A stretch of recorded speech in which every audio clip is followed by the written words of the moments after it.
Today on Mob Rules, we talk about Armageddon. Also, we gather the storm. That's it. Yeah. Kind of most of our games played in progress is Shadow War. So Yeah, that's it's it. all about Shadow Wars. All that and not a much little bit else else on Mob Rules. I got it right that time. Yeah, good job. And you ruined it. Thanks. Wow.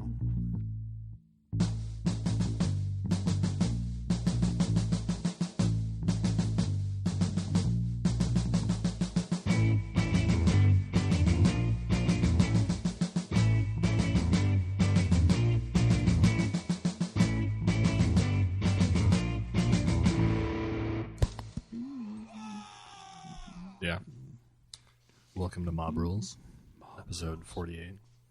Is it 48? I think it's 48. Yeah, I think we just did 47, okay. didn't we? Yeah. Shit, well, nothing I don't know. special is going to happen at 50 because at this point, yeah. It's like We have 4 weeks to do it. Totally in. lied. 4 weeks to do it. I had all kinds of great intentions and Yeah. schemes. And We could I'm have like, the episode 50 eBay prices right. Oh, yeah. How much for this first episode of Mob Rules? Free $3.99. $3.99. Hey, I'm John. Oh. I'm going to wait for the I'm introductions Phil. until Yeah, I'm you Ted. have a mouthful of water right there. Washing down the pork. That's not a euphemism. We actually have pork. We actually just had pork. Yes. Sorry, animal lovers. You know, Sierra's daughter came down with like all these different allergies. One of them was like chicken, which is like a large staple of our diet.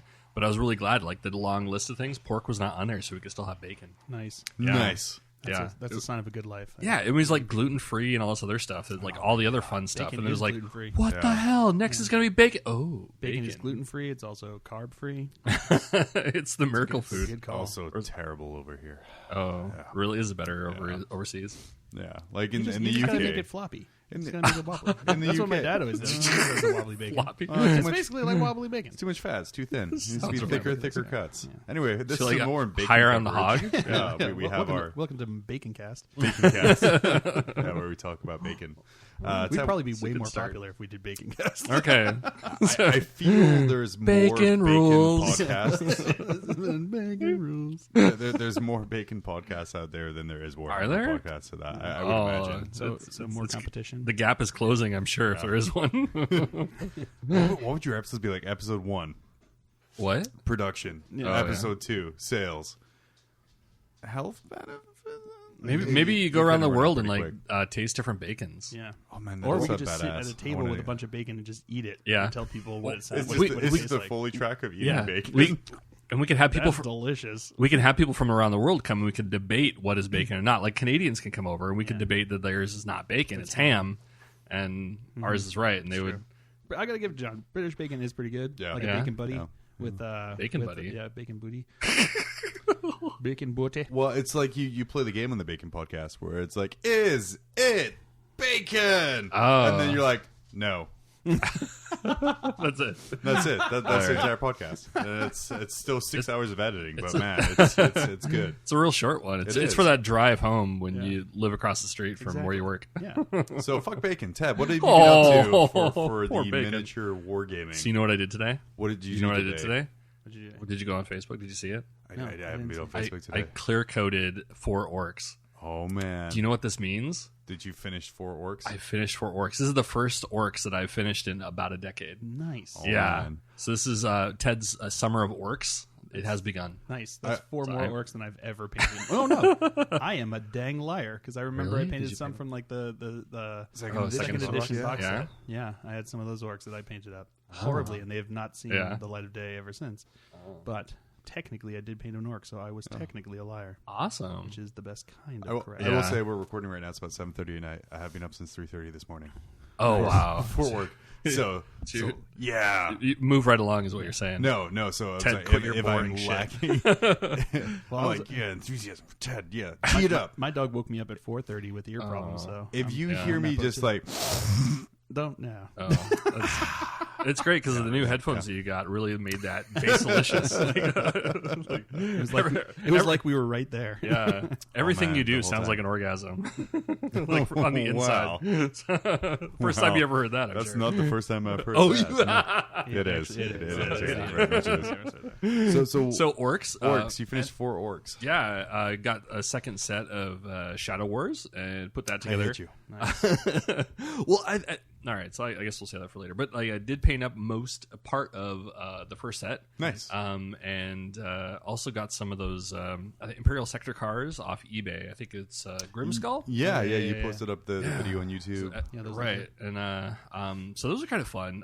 They're a little bit smaller than I thought they would be when I got them, so I was pretty disappointed. And I think like one of them, like half of the car was like miscast and had like extra, I don't know, Soviets in it, and so it just didn't connect. For I will say the top comment on that video is someone like, "Oh, your voice when you saw the cast was just heartbreaking." yeah, Recorded disappointment. it was sad. So, but I ended up, I think after like I saw like, I mean, it had the texture of wood. Like, I mean, there was all these like slats in it. It was like dried wood. That's I was waiting big for, grim like, dark a future. sexual You know, the abuse. STC for the half wood car. It's like a woody wagon. I was gonna say, yeah, it was like from like those the 80s wagons that you got in like. Soapbox racing, circa 41st millennium. Nice. Meets 40K meets Because it's Fallout, grimdark. Because meets, it's like Adventure Time. It's a wooden downhill push cart, right? Right. But they've made it all grimdark by giving it an engine and a half metal. It's good. So it works. Yeah. I should work with that. So I did it up like they're all rusted out and old and abandoned. So eventually we'll finish those, and that'll be for the Shadow Wars terrain table. So Cool. let's see what else. I think that's been mostly it. Just getting back into the orcs. We're doing a campaign, this narrative campaign. It's Orcs versus Imperium. Yeah, I saw that. You're in that there. Yeah, I did the first one last week, I think it was. And it was kind of fun. Like I think we started off like the Imperial had to figure out who's going to be the Imperial leader, and then the Orcs had to figure out who's going to be the Orc leader, and so the Orcs had to just like slug it out in proper Orc style, and whoever wins is the leader. But there's all these like fun rules that he puts in there. Like all the leaders have Eternal Warrior, so you can't just like one shot them. The only people that can kill them are other leaders, so you have to best them in a duel with like with a named character. You had to have like you had to have 3 named characters in your entire army, not just in that faction, but in your army. Mm-hmm. So you roll with some name. I think I had like 2 named characters with me that time, and yeah, and I think like we started it out. There's only 3 of us that showed up for that. There were 2 orc players that couldn't make it to that event, and so it was like this 3-way battle. To determine who went first, we had to arm wrestle, which was like even more orky. That's awesome. And like I think the first guy I went up against was Hogshead. And he's a little beefcake as it is. Oh, you mean the military Yeah. young soldier?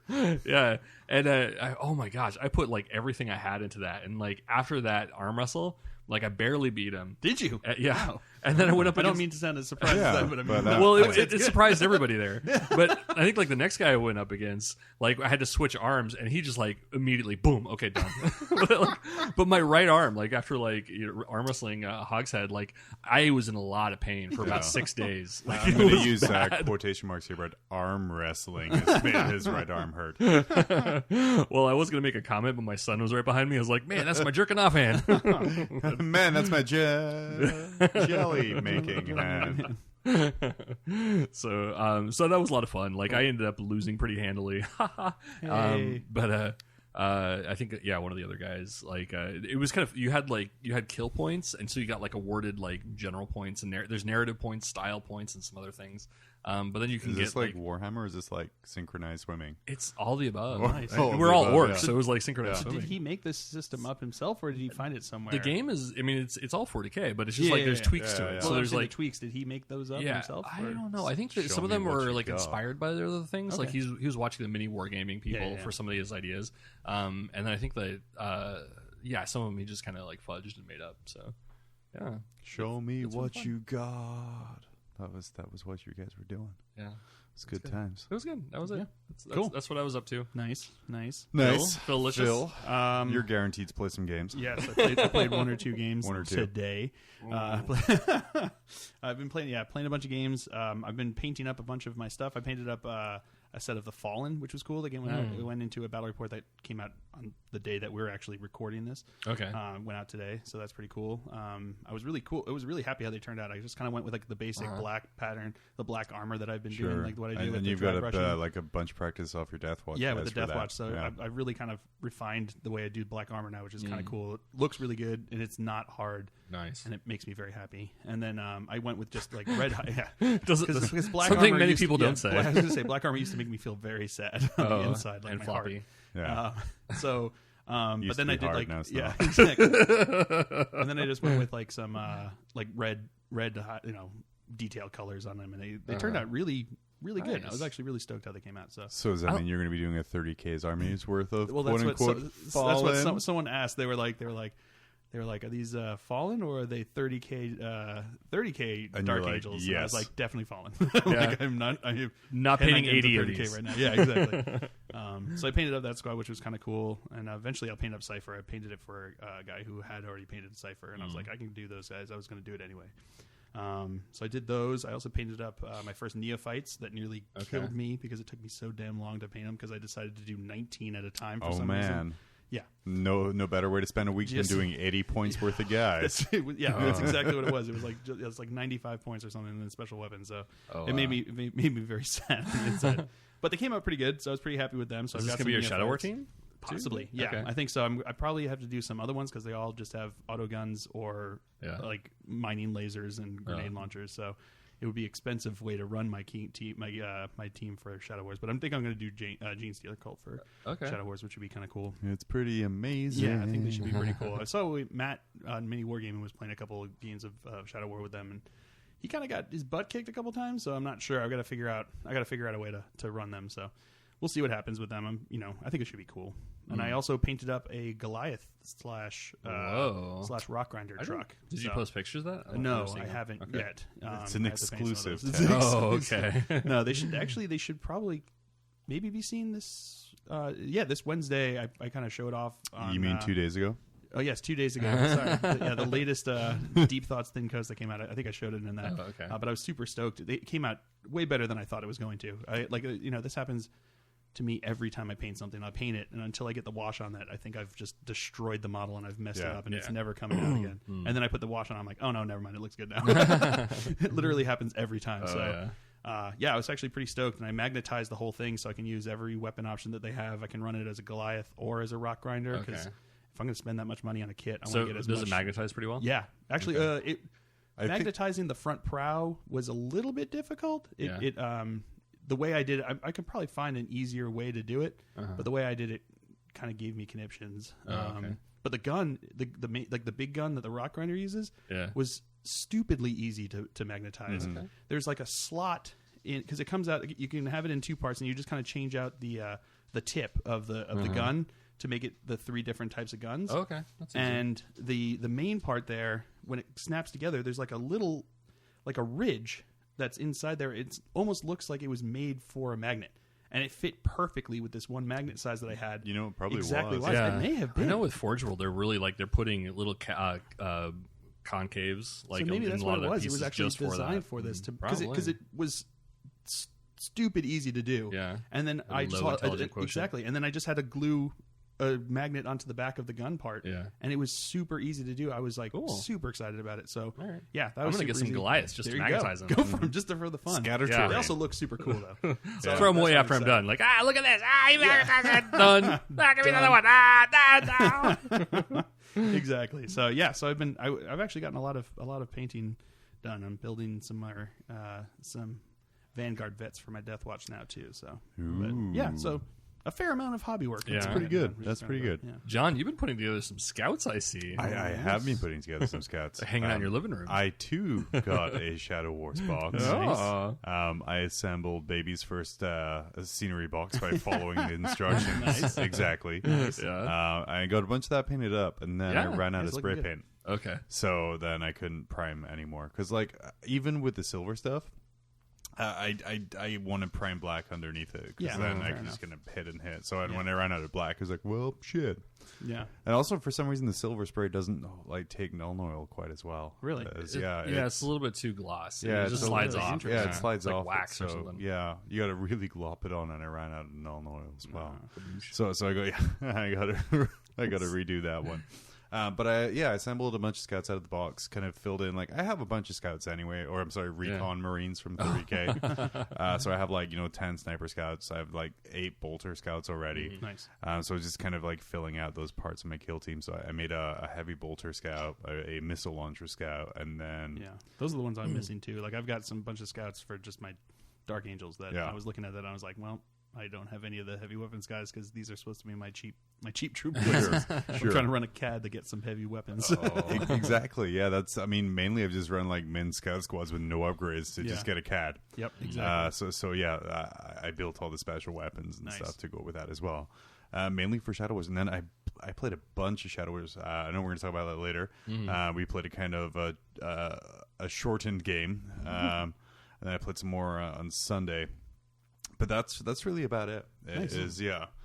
I've been adjusting to a fun new sleep pattern and schedule, so I'm still trying to figure out kind of where hobbying fits in. And that there, and it's I have the opposite problem now because before with work I was working noon till 11 p.m. or midnight. Yeah. So I'd have to try and wake up early and get all my hobbying done in the morning, and now I'm working super early. Wow. It's the opposite. So. Yeah. But it's getting there. It's hard for me to hobby in the mornings. It's hard. But especially I have 2 dogs walking around me wanting to go out and do dog things. Sharks. I know. Walk your damn selves. But it's mainly being kind of tidying a couple of weeks for me of kind of organizing my stuff, trying to get my projects together. I still have a fire raptor I need to build. My free raptor, which is just, so awesome. So awesome, but I don't want to build it. And I'm like, ugh, okay, I'll build it for try me. To fit it if you want. You'll build it for you? Yeah. I'm willing to do that for you. Oh man, that's a great deal. That's a great deal. I'll have you build it and then I'll back out of the deal. It's like, no, I'm sorry. I don't want to do this anymore. So weird. Here's a small sandwich for your troubles. To go back and just break every piece of parts. He leaves it back. Take the heat gun and just rebend the hull back into place. Make video of him doing it and just staring at the camera at the same time. Did you ever see that movie Walk Hard? Oh, I love that movie. That point where towards the end where he gets really angry and bends every silverware. It takes an hour of him bending shit out of anger. Oh man, I remember for the don't do it, Dewey. Yeah. There's literally no dangers. Man, you don't want to try none of that shit. What does it do? Absolutely nothing. Gives you a boner. Oh man. Anyway, so I think we're gonna come back. You haven't seen that, huh? No, I have not. I gotta loan it to you. Dude, that's so good. Yeah, Walk Hard, an underrated kind of Anchorman style movie. Nice. But we're gonna come back and we're gonna talk about some Shadow Wars because I think most of our games played and kind of things like that focus on Shadow Wars. So kind of I guess. From the way I feel about it, kind of the most you're going to step back in that time machine and go back to 1995, where combat was fun and brutal. I don't want to go back to 1995. And all the tables and all the rules. And shooting was ridiculously hard to hit. Yeah, that's right. Yeah. We will be right back after this fake break. Fake break.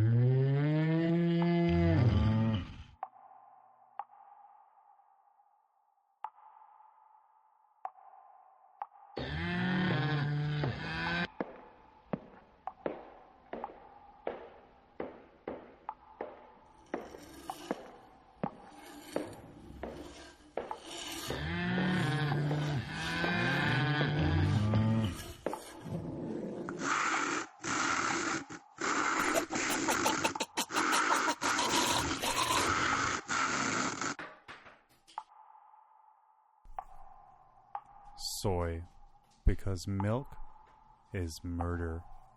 And we're back. Hey! We were gone for a long time. Fake breaks are the best. Yes. Have a chance to breathe. Shadow Wars came out. the big kind of news from last year, specialist games are coming back. Everyone kind of lost their shit about it. Like, oh my god, Blood Bowl's coming back, and I hope they do like Necromunda. And we kind of got Necromunda in a different form in Shadow Wars Armageddon. Yeah. This game is pretty much exactly the same as the old version of Necromunda. Yeah. Except you don't have to buy an entire army just to play it. You can just use whatever models you've already got. Oh, right. And we don't have to worry about spending like $150 or like £200 on a Forge World Fansar gang, which was where I thought it was going to be going. And now we have kind of this system where you can freely utilize a ton of existing models. Yep. And just make these little dedicated kill teams. Yeah. And just to kind of summarize, spoilers, it's a blast. It is, yeah. It's absolutely a blast. Yeah. I thought it was kind of neat because it was like, it had all the same feel of Necromunda. I mean, like the campaign system is slightly different, but I think like each team, like when you start out with like a Necromunda team, like everybody's exactly the same. Like everybody starts out exactly the same. The Escher or the Vansar, it didn't matter. You're the exact same models, and you just like you change differently throughout the game. I think we were talking briefly about this before, but. I think this is kind of cool where it's like I think it's geared for shorter campaigns, perhaps. Oh, for sure. So I think like you're starting out the gate as completely different gangs, so that's really kind of something different. So like not everybody has ballistic skill 3, not everybody has toughness 3. Orcs versus Space Marines, like that was a very different classification. I played a bunch of Space Marine versus Chaos Space Marines as well, and kind of that toughness 5 with that Mark and Nurgle is just snap. Wow. Yeah, I it didn't was even look gross. at the Chaos. Yeah. There's a whole ton of options. Was that like with the basic, or was that with your specialist? Oh no, so Specialist didn't come in until later, so he was running kind of some Space Marines with a Mark and Nurgle. I know. So you get Mark and Nurgle Space right Marines and the regular squads for Chaos Space Marines? Yes. Oh, wow. So Chaos Space Marines, you can be Chaos Space Marines or cultists. Oh, interesting. And Marines, you can just be scouts. Scouts, right? And then you can get specialists. You can get like the Death Watch veterans and the regular Terminators and things like that. Terminators are disgusting. Oh, you played with one? Oh man, yeah. Nice. It's a really, really solid system, and like I said, it reminds me how well the second edition rule set works for a skirmish game. Warhammer had to change the third edition after kind of they're like, hey, let's do like 50 models in second edition rules, and you'd spend like a half hour trying to figure out one combat. And that was miserable, and the power of vortex grenades and lictors from second edition still give me nightmares. But on this scale, it's absolutely perfect. And the entire box set, holy cow, is that just a fantastic box. Seriously, there's so much value in that just box. in terrain. It was $275 in terrain, and then you get like 2 sets of marine sprues. You get the orc boys sprue. It's $100 worth of models plus another $275 of terrain. Yeah, and then plus all of like there's pretty solid markers that they have. Like those that's like thick cards. It's really nice. They look cool, and they've got the rule book. They it's solid. It's a solid, which is surprising that it sold out in like 3 seconds. Right. I think the Armageddon book. I mean, I imagine that coming out for like $40, $43. It is going to probably going to be like the small. The rule book is going to be coming out. They're going to come out with the rule book. It's going to be about $40, and I think it's going to. Oh, they have a price on it. Yeah. Okay. I just heard today that they're going to be about $40 price point. And it's going to come with all of the rules for all of the ones that they put up for free are just going to be in the book, which plus is kind of cool. Sisters, plus and what's Sisters the other one? And plus Inquisition. Oh, that's what it was. Which makes me kind of want to buy that book because I'm definitely going to buy that book. Playing this game, like I'm thinking back to Eisenhornet and kind of things like that. Of I can make my own little Inquisition team, exactly, and kind of get that backstory. And I'm super psyched for doing that. This would be wonderful for like a narrative campaign. Could you imagine? Like a squad, like a crew of Inquisition that have gone in to go clear out a hive city or something like that. Or do it like Hot Shot style and like send them to go to get the man who got sent in to get the man who got sent in to get the man. Exactly. Yeah, like the Death Watch, that story about the Gosar Quintus. Where it's like they got sent in to go get the man who went in to go get the men who went in the first place. And it's like that's super grimdarky, where it's like, oh, we've sent 3 different teams and they haven't come back. Maybe something's going on there. Send another man. Don't they usually just blow up the planet at that point? He had a very holy scroll on him, though. Oh, okay. They can't do that. So yeah, most of the battles in the book and kind of the background is just about battles on the world of Armageddon. Yeah. Kind of and mainly focusing between the Orcs and the Imperial Guard, the Astra Militarum, and the Space Marines, and kind of these small skirmish battles of kind of mopping up the Orcs. Yeah, for sure. And it's kind of like they threw the rest of the stuff in there just as it's a cool game system. Go ahead. Yeah. You use all this stuff here. Yeah. And that's something that I've really enjoyed about their new specialty systems that they've been coming out, like with this or with Kill Team. Like they're what they're providing is a different way to play with the models that you've already bought. Yeah. You know what I mean? And it keeps things fresh. You know, you don't have, and if you want to try to get people involved, they buy one infantry box set and they've got enough to play a campaign of Shadow Wars. Yeah, you know what I mean? Or hell, I'm even looking and be like, okay, if I want to do a Skitarii Kill Team, I just need to go buy one box. Yep. And I would have like no reason to buy a Skitarii box. Yeah. Isn't that how we got Bish into playing? Yep. I think he started like Kill Team. We got to start Tau. Exactly. Got him to buy Tau, and that's how it starts. And I think that's a fantastic way, because there's a lot of people who would look at 40K and be like, well, I can't afford that. And it's like, yeah, if you wanted to jump in and suddenly have a 5,000 point army, you're right. There's literally maybe one person in this entire world who could just Dark buy Future? Do you remember that game Dark Future?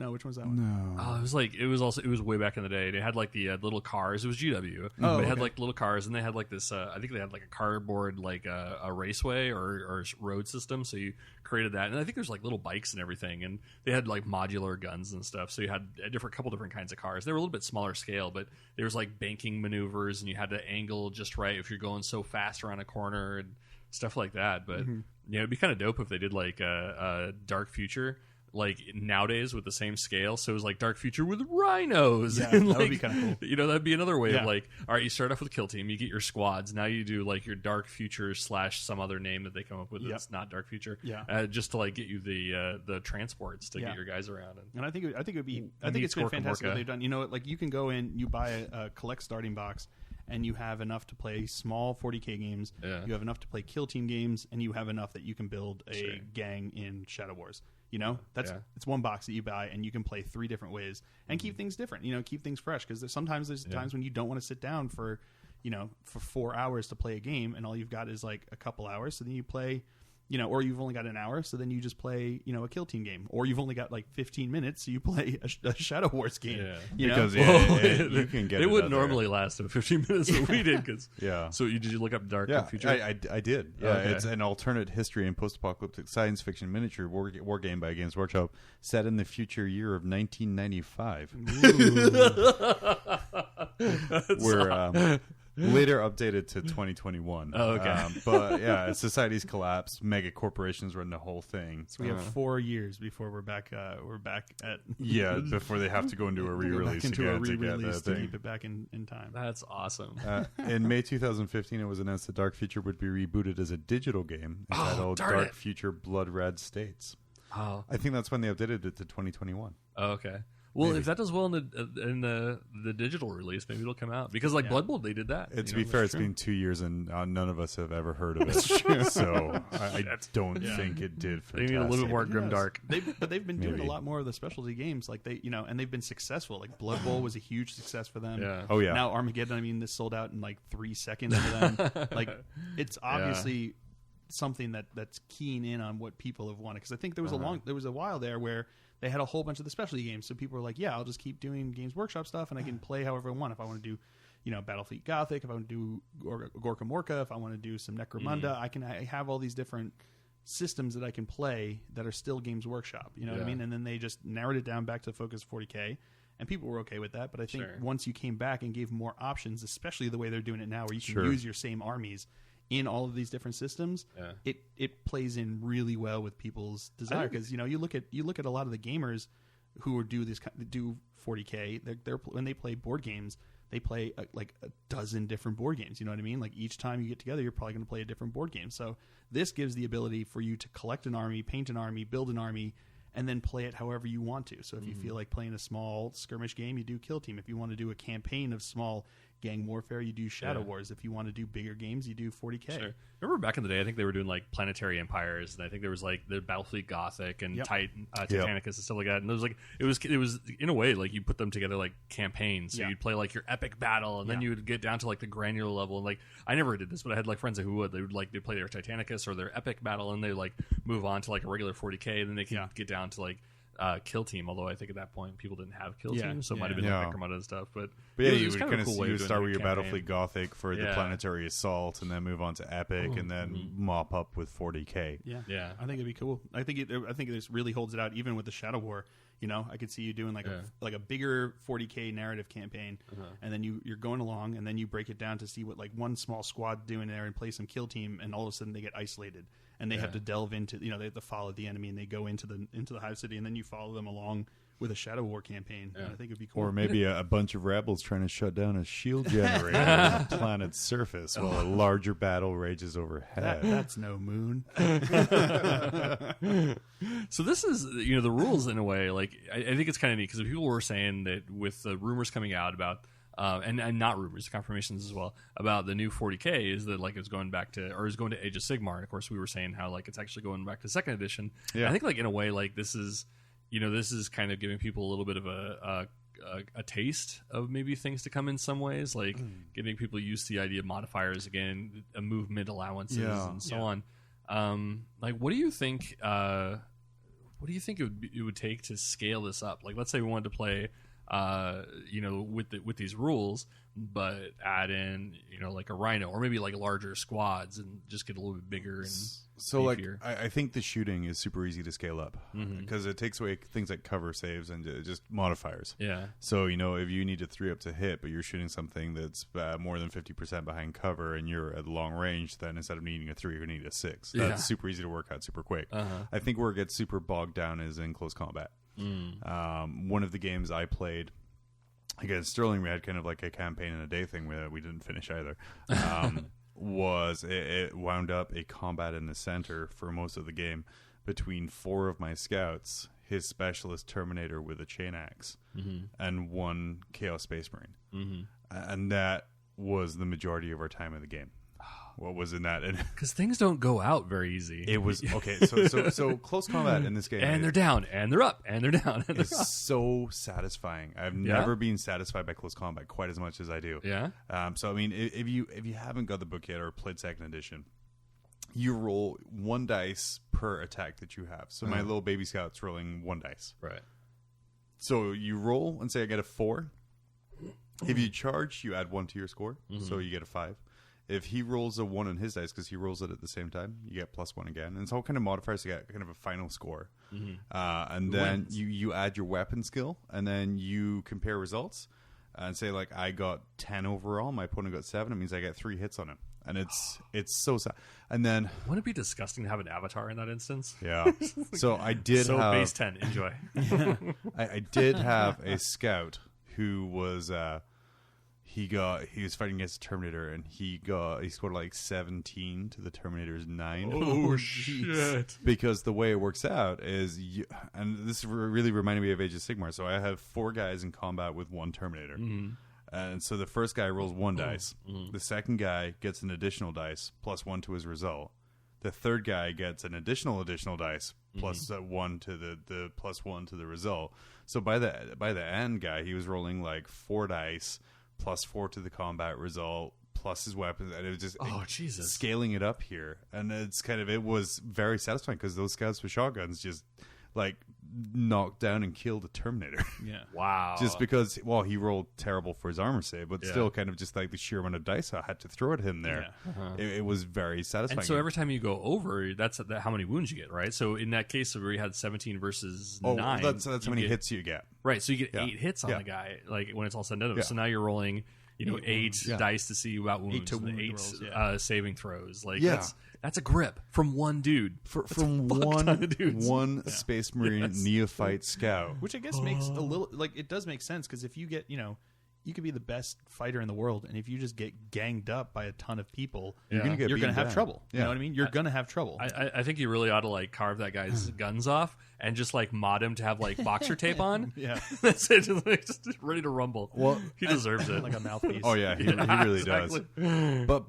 busted nose. This is kind of like the same rules they had for second edition 40K. But the problem comes being, if you have like a tactical squad of 10 tactical marines charging like 10 orc boys, what happens is you have to go individual model and base to base contact. So you're like, okay, this guy, one orc has 2 marines on him, so let's resolve that combat first. But this orc, 3 orcs here have 1 marine on him here. And that's kind of where it gets bogged down. And even shooting was ridiculous from what I remember too, because like when you're fighting into squads, like 3rd edition brought in you're fighting in a squad versus you're fighting in individuals. Whereas 2nd edition, I think you were just like, all right, this guy's going to shoot this guy, this guy's going to shoot this guy, this guy's going to shoot that guy, right? Wasn't it? I think it was still squads for shooting. Was it? Okay. Because you still had coherency and all that other kind of fun stuff. But it's just, when you're talking about like Shadow Wars is like max 10 models. I think 20 if you're playing orcs. Okay. So in that kind of environment, it's really not as clunky as kind of scaling up. So I think the shooting to me works really well. I really like modifiers as opposed to... I think it makes the game flow a hell of a lot better because I don't have to at the start of the game be like, okay, let's define terrain. This is ruins. This is ruins. This is a crater. This is a 4-up. This is a 5-up. This is this is a 6-up. There's none of that. It's just a simple look at the model, and you're just like, okay. All right, so he's more than half covered. You can't say, okay, great. It's very cut and dry. Yeah, and that's super refreshing. Like, there's no toe and cover. You don't have to worry. Like, you don't have like area terrain. Right before the FAQ in my Wraith Knight, you could put like a toe in a crater. It's so ridiculous. Get a 5-up cover save from that. It's just it's just very refreshingly simple, and it makes sense. So the shooting I love. The combat is incredibly satisfying, but on a small scale. Yeah. And I would hate to see it scaled up. Right. No, for sure. I can see that. Unless they have some, like, okay, all combats are decided by, like, Highlander-style mano-a-mano fights between your chosen champion and theirs, then there's no way to scale this combat up effectively. Make it as satisfying and not make it take 3 hours to do. Yeah. I could see that being very difficult. Like, I could see them doing something maybe where each person in your squad... ends up being like extra wounds or something like that, where you just take casualties, where it's like you're doing like one roll basically against each other, and then you play it off like that. I could see them doing something like that, but even then, I could see if you have if you have like a friggin' a giant blob squad of guardsmen that run in there, that's going to go on forever.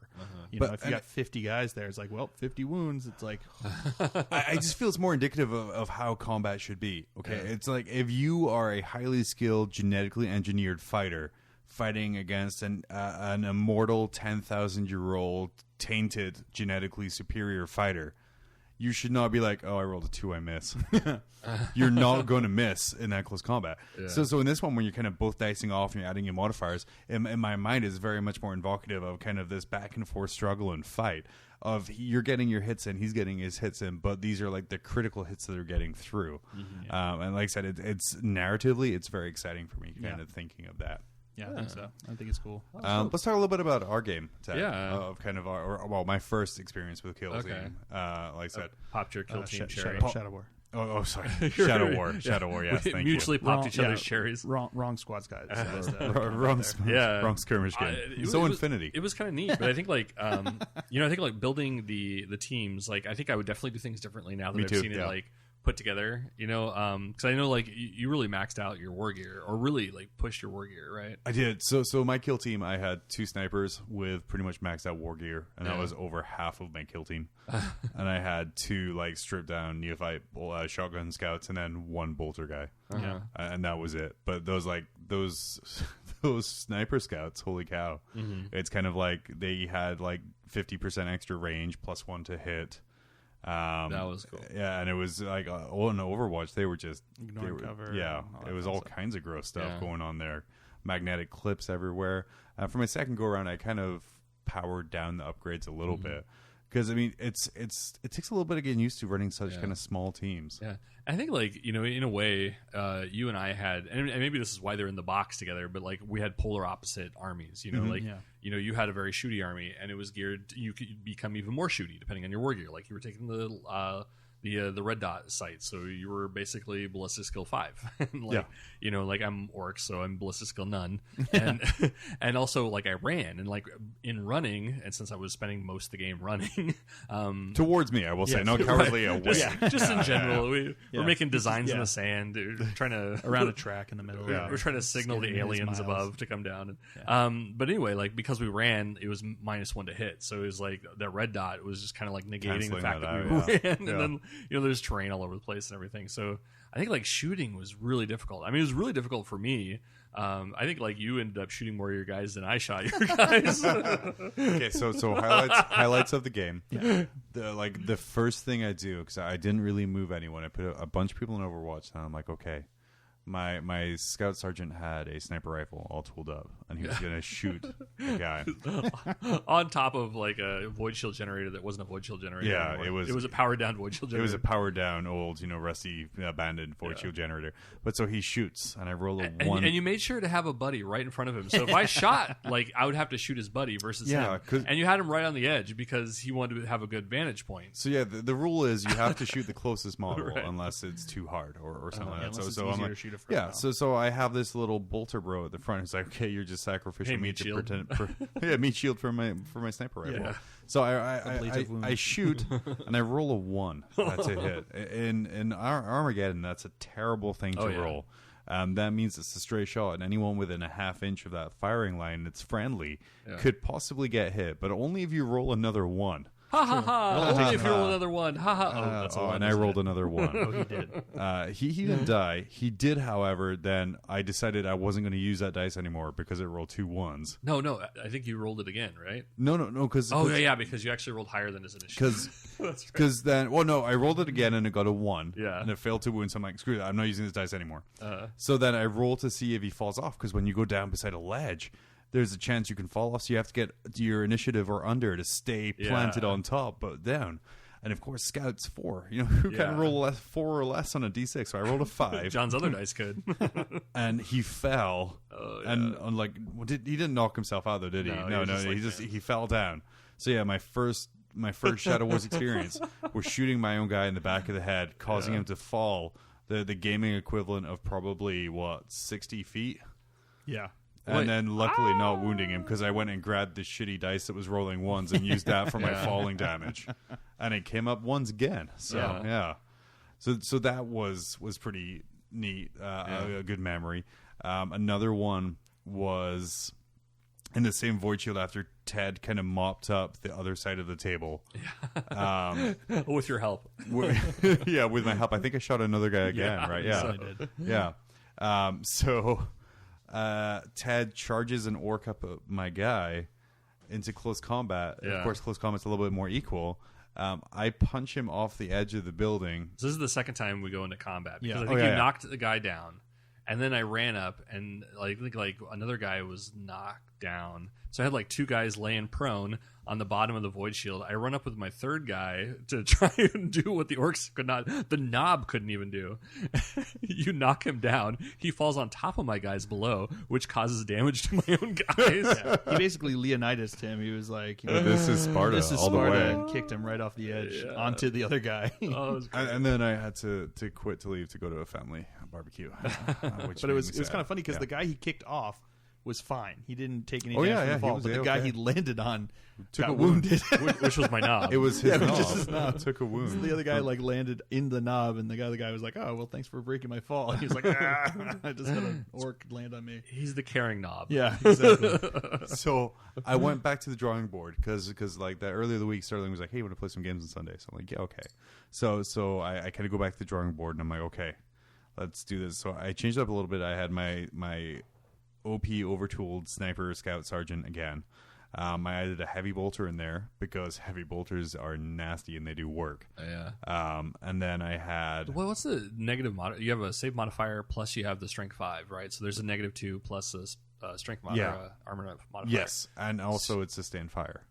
Okay, so you're right off the... Unless it's like something higher than a modifier of 1, then you're automatically a modifier of 3 because of the strength. I think it's -2 to your armor save. Oh, so now it's at -4? Holy crap, so scouts aren't getting... Well, the Space Marines wouldn't be getting any... No, it's -2 total for the heavy bolter. Okay, because it's strength 5, so it'd be -2 for the strength. Yeah. Okay, so it doesn't have a regular modifier as well. Right. Save modifier. Okay. Right. So, and I guess 2d3 shots. Oh, that's good. And they were... So I had that in, and then a couple of shotgun scouts, because I like me and my little shotgun bros. See, I love this. Like, for the longest time, like, autocannons were just a joke. Like, for so many years, because it's AP4, they don't really do much. Yeah. They're okay against light transports. Yeah, you're guaranteed to get a wound on somebody, but they're probably guaranteed to get but I think like now with strength 7, you're at -4 to somebody's armor. If you're going to do like modifiers based off strength, and then if it's autocannon, you're probably going to get, I don't know what they're going to do, but they might do. Stuff, yeah. So I feel the heavy bolters are still better. Yeah, I'm not saying like one isn't better, one's not. But I'm just saying like the weapons. Are they high impact? No. But they're like the sustained fire and the fight their ammo roll is so ridiculously low. But, and I think this is like for a while there we've been talking about like make heavy bolters good again. Like what could we do to make them awesome again? And like one was like make them assault weapons, make them sustain fire or something like grav. that. Yeah, right. But this is it. I mean, having save modifiers is probably going to be what does it. Yeah. Although to be fair, I do like my Infernus heavy bolters for my Death Watch because they are assault and they're also flamers. And also have a heavy flamer attached. Yeah, that's pretty dope. So it's like, are you close? You heavy flame them. Are you not? Then you heavy bolter them. Yeah, still gonna charge. That's cool. But then once again, the autocannon. Like I'm really happy about that because I mean we had a Predator and nobody takes the autocannon on the Predator because suck. It's true. Like now it's going to be pretty good. Las. So I mean it's not going to be as good as Las, but it's true. So my first game against Sterling, I have my kill team, and when we roll up on the raid mission, that we declined to play because it was too complicated. Had words. So and I rolled to have a single model only start up on the table. Yeah. So I'm like, okay, shit, all right. So Steve, you only had one model on the table. Yeah, to start with. Oh, interesting. So I decided to make it my sniper scout sergeant. Is this the thing with the sentries and stuff? Yes. Oh, okay. But I didn't have any sentries because I only rolled one model, so I had one sentry. So not reading the mission correctly, and here's the mission, and here's the kind of lesson here. I deployed him on a kind of a platform, so I had a good view of the whole table, assuming deployment was different.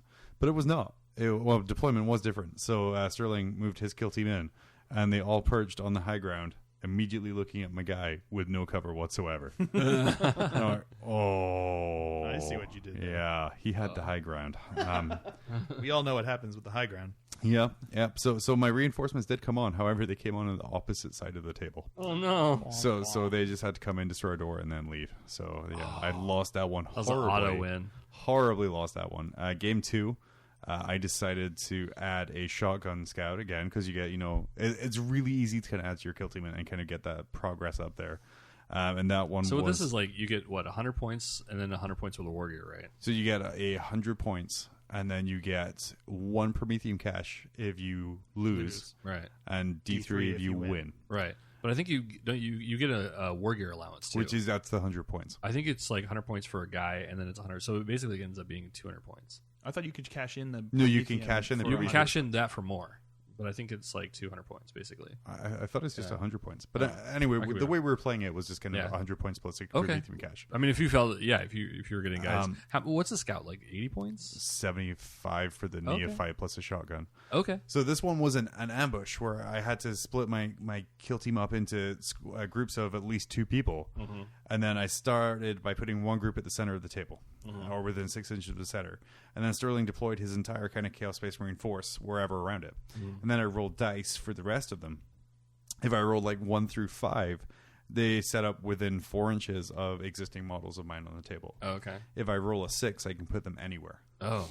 So I rolled a 6 for 2 neophytes with shotguns, and they went to the very top of the highest building within an inch away from his heavy bolter Chaos Space Marine. And then I managed to seize by rolling a 6. Oh, nice. So the first action of that game was 2 scouts jumping out of cover, saying, "Surprise, motherfucker," and shooting a Space Marine down, who then fell at 90 feet and died from high impact fall damage. Oh, man. And then they got charged by a raptor because he brought in a specialist. He had a raptor that came Oh, up. wow. Yeah, How'd he do? He charged up, whiffed his attacks, and then so he charged one guy, knocked the one guy down, but the other scout was there. So he just shotgunned him off the edge as well. It was hugely satisfying just to have these like scouts on top being like boom, boom, boom, boom. Which is exactly what you would see what you would expect from like shotgun guys. Yeah. Just sitting there like blasting away. And then my heavy bolter got taken out of action. I played 4 games. Yeah. My heavy bolter got taken out of action 2 of those games and missed 2 games due to injury. Oh. My heavy bolter guy, due to injuries, now has frenzy and hatred. Yeah.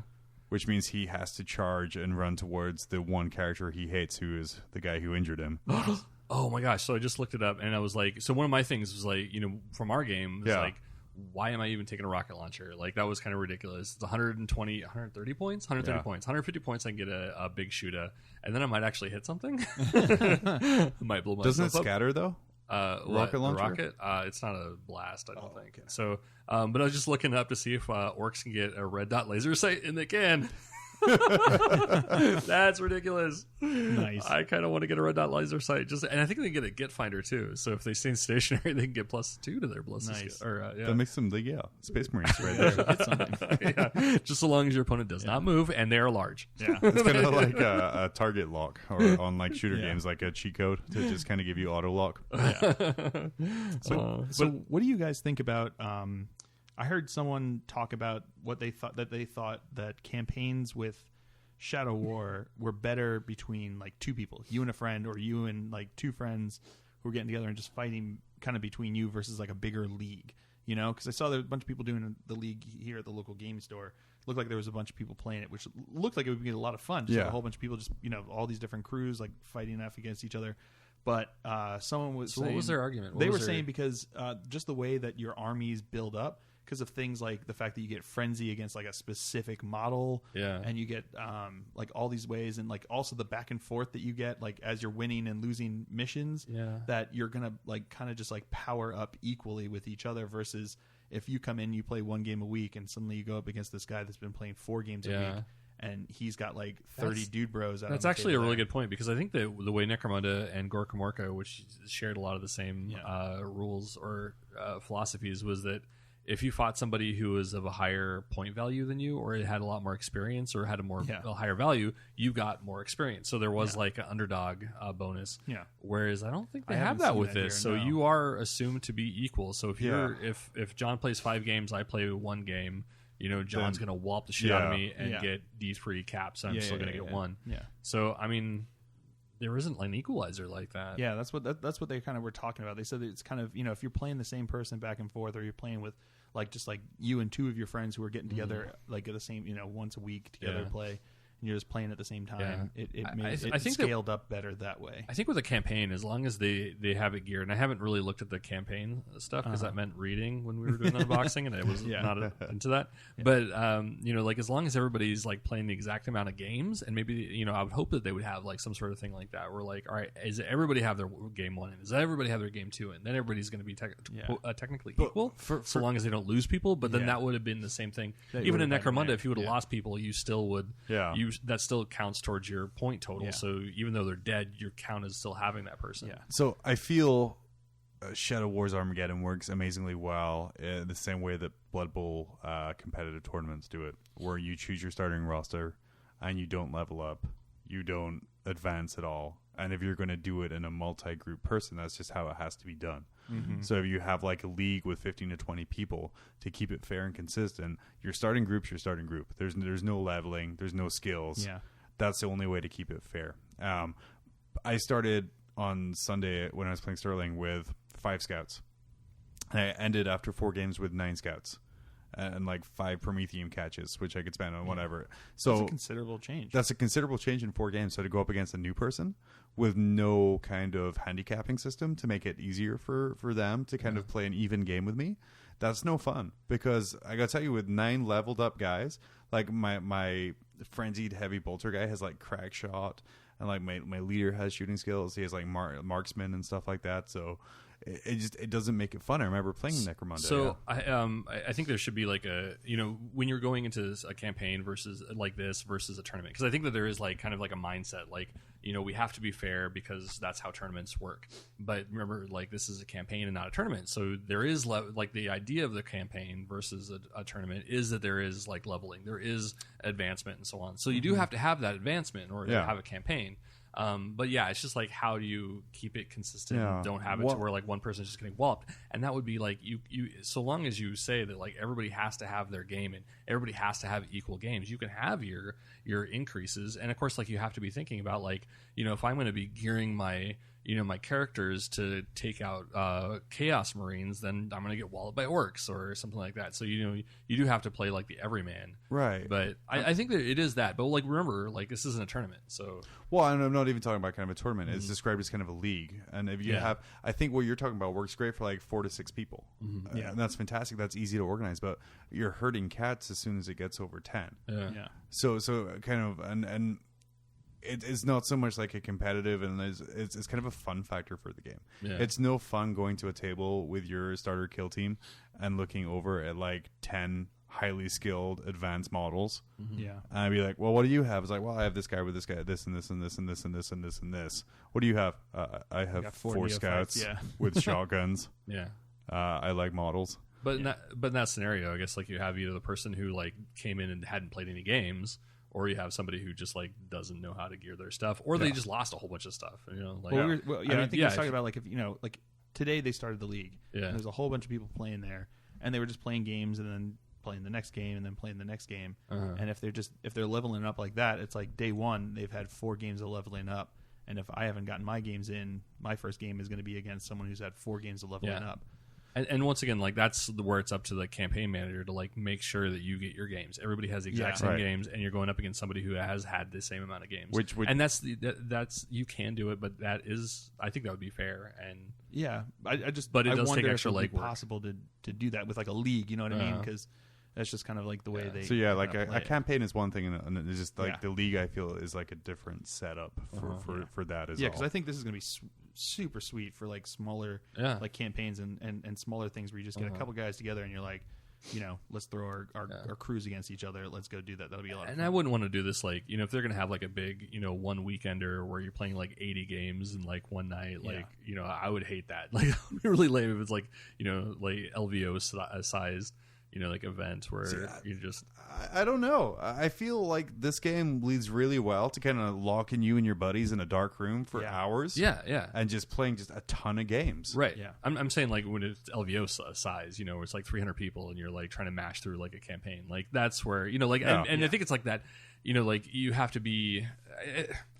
I think there has to be like a sense of camaraderie and a sense of like, you're doing this with your friends, and it's like it's a fun versus a competitive event. I mean, there's competition in narrative events, but no, for sure. So that was my thought. Is like I'm wondering how you do it when you start to expand it, because once you get into something bigger and you just do like a general league at a store, you end up with less of that just like bros getting together to throw their plastic men against each other, and more of, hey, let me just see what I can do in this league against everyone else in this league.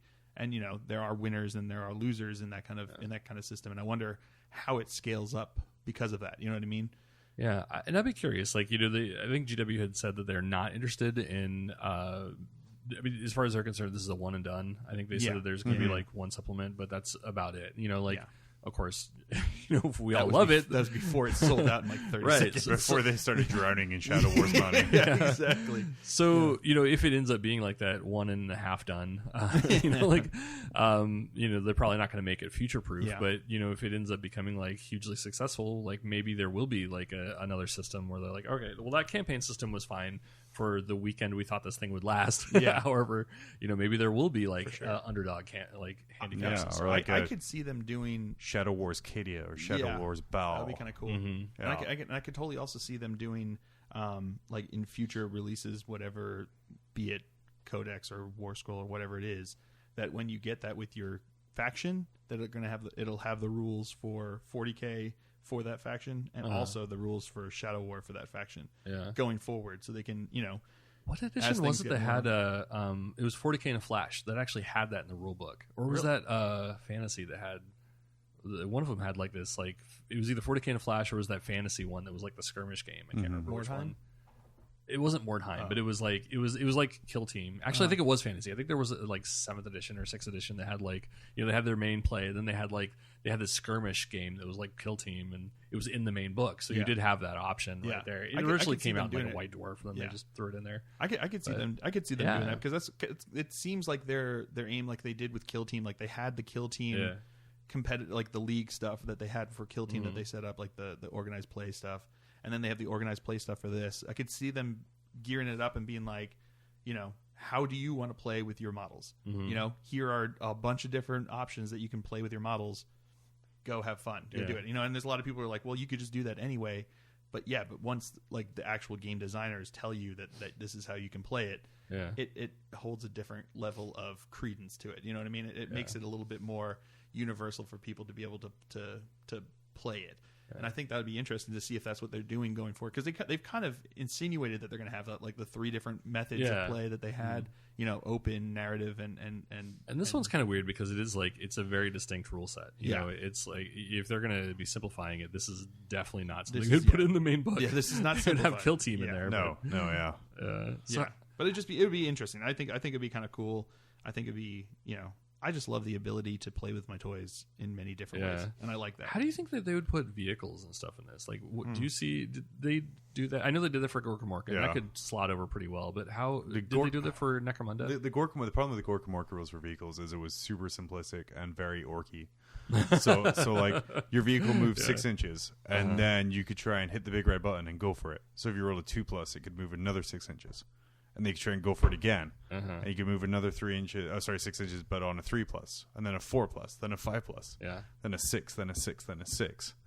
And that was a lot of fun, but it's breaking. But I think vehicles, and I think like there were turn like you had turn radiuses too. Yeah, you things to that. Yeah, so the only real way to do it is the rest of the books just go back to 2nd edition vehicles. Okay. And it makes them super complicated and clunky and all that other stuff like that. But if it's only one tank, then that's fine. And I feel, looking at this, you can Google 2nd edition Warhammer and look at what the stats for a Chimera are. Yeah. And right there you have a new objective: destroy the Chimera before it leaves the sector. It's just so kind of what I'm really excited for. And like you guys, I don't expect any more support for this game other than what we're getting. Yeah. Literally, the missions in this book are copy-pasted from Necromunda. Yeah. Like, to the point where the raid even talks about, big guys. It's the same wording. So I have a ton of Necromunda supplements from like the 2000s and the 90s with a bunch of different missions in it. Yeah. So now I can just straight port those missions across. Yeah. They were talking about that with Mini Wargame was talking about that too for their stuff. They were like looking at porting over a lot of the 2nd edition Necromunda campaign, because you literally they said it would probably take a little bit of tweaking just because of whatever, but but very little tweaking. And 2nd edition, if I wanted to say put a lictor in the hive, and that's just kind of an additional beast that randomly wanders around. I'm just going to go grab my 2nd edition Tyranid Codex. Yeah. And that's all the stats I need right there. Yeah. And it'll be a monster. But there's a lot of possibilities, but this is going to have to be something that's community driven. Yeah. I can see that. I can see that. And like I said, it's with a little tweaking, it'll be super easy to do. Yeah. Which is kind of the way it's been a lot with even just regular 40K, where there's a lot of ways that you could tweak 40K to make it your own, you know what I mean, and change the way you do things. Sort of like when we had our battle that we did with the kill team. Yeah. You had a kill team of guys, and then I brought a whole flood of random neophytes over and over there was again. No randomness. That you just like mowed down. And we tweaked the rules ourselves, and it made like a fun game. You know what I mean? It may not have been fun, and then we didn't have to play it again. But like just the way it worked out, it was cool. Please know that we haven't played it again. So I'm just saying. And noted. Yeah, and noted. But yeah, it's just like I feel like that's kind of been something that they've kind of insinuated, like especially like in the past when they're like, we're just a model company, we're not a game company. You do whatever you want with our models, and they're less so that way now. Now they're like, yeah, okay, we make games, we agree. But they're making games in a way where it's like, but you can play with your models however you want to. Play it with, Armageddon rules, play it with Kill Team rules, play it with 40K rules, play it, put them on your shelf, put them in a box and throw them away, whatever you want to do. Eat them on a train. Yeah, leave them on a train, whatever you want to do. Dishing out rules like dollar bills at a strip club. Exactly. Right? There are like so many ways that you can play with the same models. Go for it, have fun. And I think that's kind of their emphasis is like, just because there are rules for this doesn't mean that that's the only way you can play with them. Play with them however you want to do it, whatever way, whichever way you want to do. So I think that's kind of cool. Yeah. I'm excited. Shadow, I see I'm going to be playing Shadow Wars for a while. Yeah. It's a lot of fun. Yeah. Like I said, I'm going to be putting in monsters because I have a bunch of turns today. I think that'd be cool. Like a monster hunt would be super cool. Yeah, monster hunt. Yeah. Like put out a bounty and you have a bunch of Imperial teams come down to clear out the Underhive. Yeah. But maybe someone betrays another one because maybe there's a little competition who can take down the monster. So you just kind of like kneecap your opponent. Or maybe, so you have your Imperial Fist Scouts going up and you have your Dark Angel Scouts going up. Yep. And then all of a sudden maybe a little Space Marine in black power armor appears in the corner and then the mission changes. So you have these monsters going. Yeah. So there's so much you can do with that. And to me it's such a narratively driven system. It's such a refreshing change from years of competitive play. Yeah. To just have something that I can be like, wow, I can really forge a great narrative. And I know that's a terrible freaking term. I love that term. Yeah. I can really forge that. I can have these great battles. Yeah.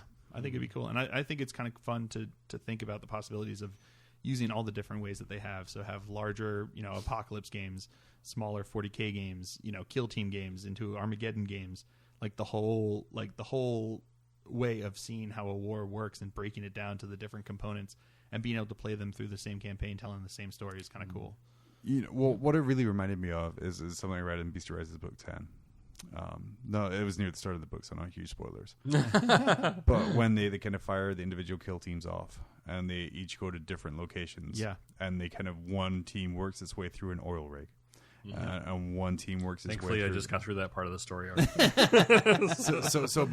the way those battles are described are exactly how Shadow Wars plays out. Yeah. I will say, ways of playing things, different missions requiring different tactics. Yeah, for sure.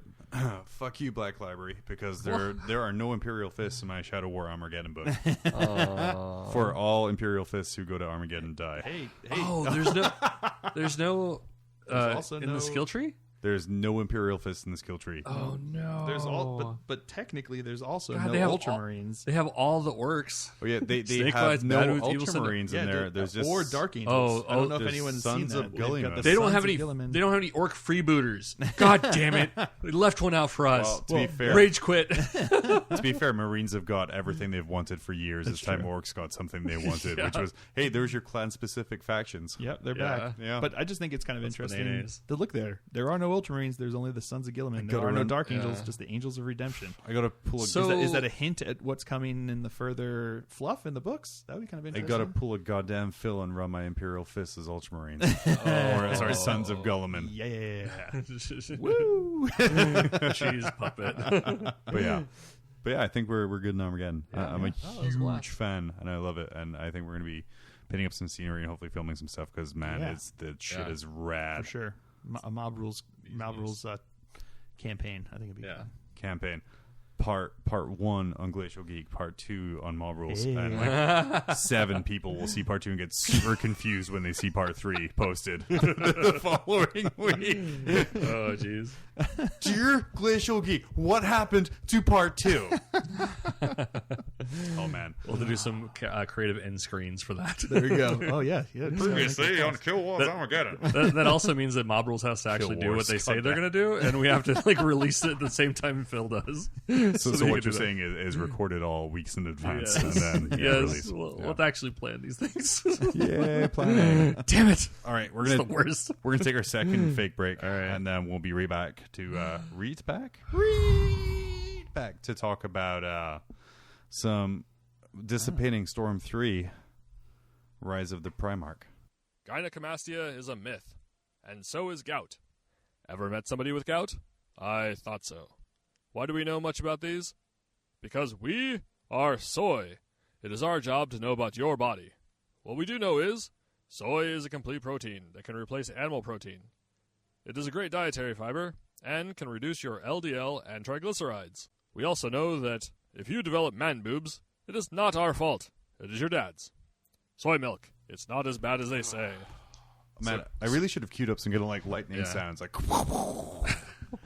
So we were just talking about the campaign that we're in with the Orky narrative. Yeah. And so part of it is that if you have a character that goes down in hand to hand, which all my characters did, because they're sluts.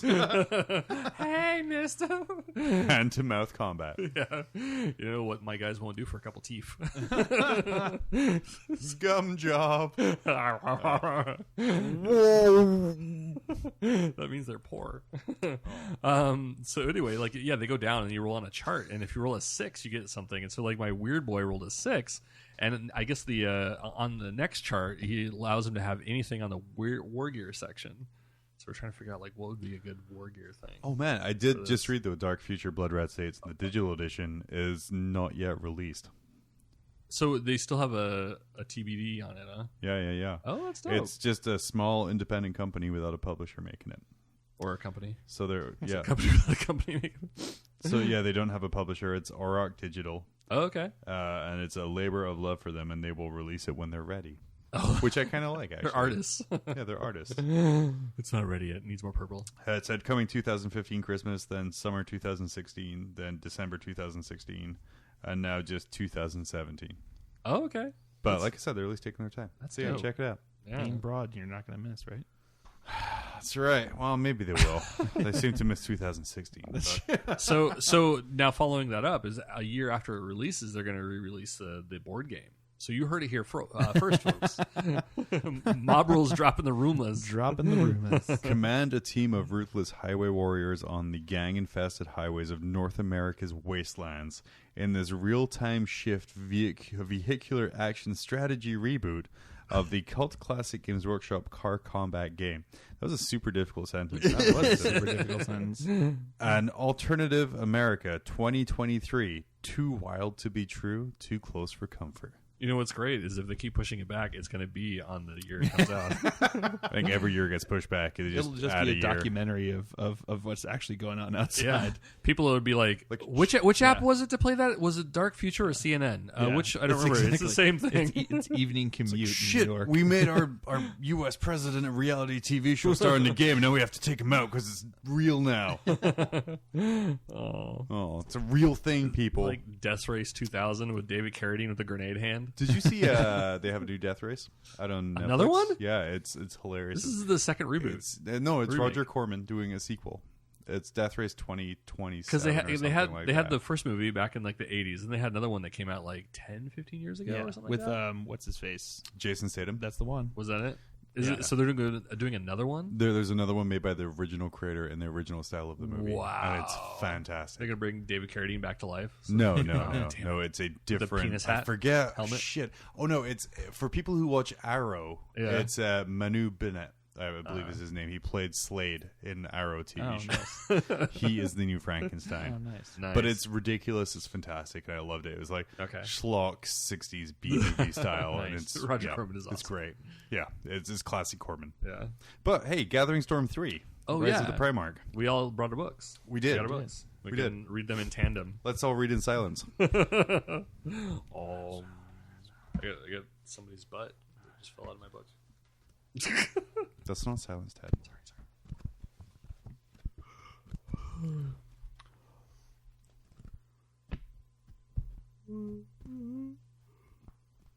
All right, sweet. All right, good. Yeah, I get that. So this is the final book in the Gathering Storm trilogy. Mm-hmm. Definitely not the final advancement of the overarching 40K storyline. Just setting the stage. Setting the stage. I guess the storm has gathered now. The new donkey punch you. Yeah, I'm just saying. The new status quo. I mean, the way it's they've always said that 40K the clock is 2 minutes to midnight at all times. So that's 1 minute. Yeah, no. It's just changed from 2 minutes to minute. It's changed from analog to digital. Still, same bat fuckery, same bat time. Just everything's kind of shifted a little bit in advance. Because if you look at it, are we a couple seconds advanced? I think so. I think so. We definitely have some advance. I mean, not really. I mean, what advance? Multiple Primarchs are now back. 2. Yeah. Well, in fact, no. One is back. 2. Magnus has always been a demon prince. Yeah, but he wasn't. So now he's part of the story. He wasn't in the game. Yeah, that's what I'm saying. He wasn't. He wasn't there. He was in the. He was in the fluff though. So so was technically Gilliman. He was just sitting there, in his little. So anyway, in his little thing ball. Yeah, I think it's. Bitches. Well, no, it's not whiny bitch. I'm just saying. I think it's kind of. Okay. All right, so we have Primarchs. You can put a parentheses on S if you want. But here's the deal: the Primarch comes back and doesn't change anything. He sees how fucked up the Imperium is. He sees them worshipping the skeleton of his dad on top of a machine that consumes thousands of souls to keep a lighthouse going. So we have... And he's just like, all right, we'll leave that as is. That seems sane. So we have Sisters of Silence coming back for the third time now. Because they came back 10,000 years ago. Now they're coming back again. And then 8,000 years ago during Beast Rise. That's what I was referring to. Yeah. But what was it 10,000 years ago? So I was loose with my... M32. So anyway, the point is, approximately, God, it's like hanging out with the internet. Give or take 2,000 years. If I don't correct you nerds on the internet will. So anyway, then they came back again. So you also had the Custodes, who came back again. Fabulous. Those stealthy assassins of the night. Yeah. So now we have the Eldar. So we lost Cadia. We have lost some big plot pieces. The Eldar are. We have like one faction that got shattered, right? Right. And then we have a new avatar that popped up. I mean, so I think we have like progressed things. Yeah. Well, there's progression. It's not regressed. Huge. Yeah. No, it's not huge. It's progressed in some areas and regressed in others. Yeah. And as for Cadia, I have like hundreds of hairs on my arm. If I lose one, there's still hundreds of hairs on my arm. Yeah, but I think it's also. I think Cadia is like, I don't know. I feel like it's a bit bigger. It was like it was supposed to be the gate that kept the Maelstrom at bay. Yeah. And it did a little. It did until it blew up. Ooh. So there's that. Now we have. I don't know. I guess the Cypher really nothing has changed with him. He showed up. No, but he's playing a role now, which I think is going to be interesting. Yeah, I'm excited to see what happens here. He's playing the long game. So I think this is like the prologue to I think like the story that's about to happen, and or potentially going to happen, or maybe it's just like another like teaser video with like 2 seconds extra starfighter fighting, and we just think that we know more about the plot. Nah. Yeah, I think they've set the stage for this next set of narratively driven story that they're going to build with. I think it's going to be the 13th Black Crusade. I know there's a lot of people that say they've already had the 13th Black Crusade, but Games Workshop is like, Games Workshop's like, nope, this one's the 13th. Nope, you guys fucked that one up. Exactly, ignore that one.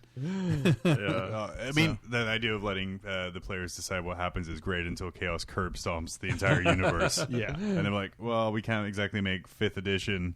Chaos won. No Imperium here. Yeah, you can just play you can't play Space Marines anymore. They're just gone. Yeah, they were wiped out. They were wiped out. Yeah, no. So yeah, I think the 13th Black Crusade is it's set up now. You know what I mean? I think they've got the storm is gathered, like I said, and I think we're now ready for the next big jump in narrative. So let's go through a little bit of the timeline, the chronology of it, right? Yeah. So I think we start off with Call. And basically the first, actually both triumvirates, right, for the most part. Yeah, the Celestine, what is it? The Celestine Crusade has made its way, or are making their way away from Cadia and away from what was the planet? I can't remember That was the Ice Moon. The Ice Moon right? thing. Okay. They're making their way along, and they're gathering all the different triumvirates and such. So now they're headed to Ultramar, and which at this point, when they get there, is being heavily bombarded by chaos. Yes. What faction was it? I think Black Legion. Black Legion. Okay. Yeah. Because Abaddon was like, "Oh shit, I know what he's doing. He's going to go wait." Didn't they say it was like a whole bunch of different ones? Like they had there were. Well, Black Legion is the unifier of chaos, so maybe. Yeah, but I think, but they were they had like the. What were they? The Berserkers and things like that. Corsairs. Corsairs were there. There was like a bunch of different that were all together in the same in the same all bunch. Under they're all Abaddon's under Abaddon control. Yeah. Oh, that's right. Yeah. What was okay. Everyone's like, that's holy right. crap! They're all working together under Abaddon. What's going on? Yeah. This is nuts. So they get there. Everything's being bombarded. I think they're trying to get to. They have to go through Marnius, Calgon, and have him take him to the Primarch. And he's like, yeah, right. Yeah. Haha, you have Xenos amongst you. And who the hell's this guy? Yeah. And so I think like Call, in his amazing ability as a diplomat, Like, no, we can't tell you what's in this box that we're going to put next to your beloved Primarch and possibly destroy him. Yeah. So he has a secret box. He's not allowed to show anybody. Nobody knows exactly what's there. And somehow they just have to convince him to let him through, right? And the only ones who know are him and like the Eldar. Yeah. And it's like, oh, that Eldar really aren't saying bodes well anything. for all of this. Yeah. Yeah. The two people they don't trust. Yeah, exactly. The most. Sorry, ones that that are box the ones is that know. safely behind a gate. There's nothing to worry about. Nothing to worry So about. then it was like, I think Calgon was about to say no. Okay, you Yeah. can't have anything to do with this. He was about to just go and curb stomp him when Tigerius was like, I have a vision. You guys should probably listen to these guys. They seem pretty good. So they're like, okay, well, if Tigerius said so, all right, go for it, man. Well, How about it? I think my favorite bit about it is like the way they describe, okay, we can bring back Rowboat Girly Man. And they're like, oh, shit, do it. It was like, okay, so what we're going to have to do, we're going to have to put him in this stasis suit here. I have to stay here for life. Oh, that sucks. Okay. I'm sure that's fine, though, yeah. Oh, also, we're going to have to kill him. Because Okay, yeah. you So have this to, is exactly you how it have went. to you have to pay for life with death. Yeah. And they're like, oh no, no. We were with you right up to that point. which would have been probably would have worked had like had they received their second Gathering Storm book, and they would have realized like what. that stuff was going on. It was Yeah, totally cool. like, oh, it's in the rules. Okay, if he dies, then he can come back. Well, Gotcha. they don't have like Spaceballs like power to fast forward the book and find out what happens at the Oh end. man, I just tried to watch that a couple days ago. But when they're arguing about this, essentially what happens is Chaos smashes down into this building and starts assaulting this place. And So they're the- right there in front of Deus Primarch. Ex He's right there. Chaos. Yeah, and so all the Ultramarines are like, well, shit, we got to kill all these Chaos guys. Don't touch the Primarch. And Like, Kyle, right on it. Kyle and Ifrin are like, yeah, okay, we won't touch him. All right. Psych! One of my 13 arms had his fingers crossed behind my back. I feel like Cal in the scene where he puts the suit on Guilliman, it reminds me of Iron Man getting his suit on in Iron Man 2 at the racetrack. Oh, where I he just could kind see of that. punches his fist in and it just kind of goes all up on him and stuff like that, right up his butt crack. And then, he gets murdered by the Eldar. So, score. And I think at this point, like they look back, like they're battling the Crusade, and they look back and are like, "What the fuck?" Yeah, Calgar was like, "Well, we can't do pissed. anything about this." Calgar was pissed. He was like, I'm going to come kill you. Oh, wait, I've got these Terminators now Yeah. that I got to take care of. Hold They on. quickly realize that if he does kill them, then the Chaos will kill them all. So. Yeah. He also realizes that his Primarch is back and standing up. Yeah, then a second later, yeah, he's like, second later, okay, now Yeah. he's back, and he's beating the shit out of these guys, and the Chaos go running. Yeah. Because they know fear. Yeah. Imagine waking up from like a 10,000 year nap, or I'm sorry, 8,000 year nap, and just kind of like, and there's what? Yeah. Excuse me? There's why are Eldar and my Space Marines fighting, and what's all these purity seals all over Yeah. them? What are these? Yeah. What are these Chaos guys? Is What this toilet this? paper? Yeah. What is it? Black what? It's Black Legion? Huh? Incredibly confusing. Yeah. But he also, he has a good kind of good bad moral compass. So he just starts murdering the shit out of Black Legion dudes. He's like, I've got plenty of time to kill you guys, but right now I've got to kill the bad guys over there. So Ultramar is not quite what he envisioned. Nope. However, he didn't have much time to. I think he went back to the shrine because I think there was the original HQ that had been kind of turned into a shrine, and they had a new HQ. So he went back to like reestablish. He's like, "Look, I'm taking back my chapter. Thanks a lot, Marnius. Whoever you are. Yeah. All right, let's Thanks, go back bro. to the old Strategarium. From there, we're gonna get a space bus, and we're gonna head back to Terra. Yeah. You guys handle this. We're out. so they all load up on the magic school bus, and they fly back. Yeah. They're like, who wants to come with me? Okay, you can't come with me because you have to stay here. You have to stay here. You have to stay here. You're cool. Eldar, you're cool. Let's go. But everyone's like, oh, come on. Yeah, why does he get to go? He has a weird face. The problem is because Cadia kind of blew up and Chaos kind of is rising throughout the galaxy. There was like shitloads of warp storms. Oh, yeah. All over the place. So they're very limited to how they can get to Terra. I kind of enjoyed, if you read some of the sidebars as you're going through here, how they talked about like the experiences that other planets that weren't part of this like major narrative, how they were experiencing like chaotic uprisings or how they were experiencing like warp storms.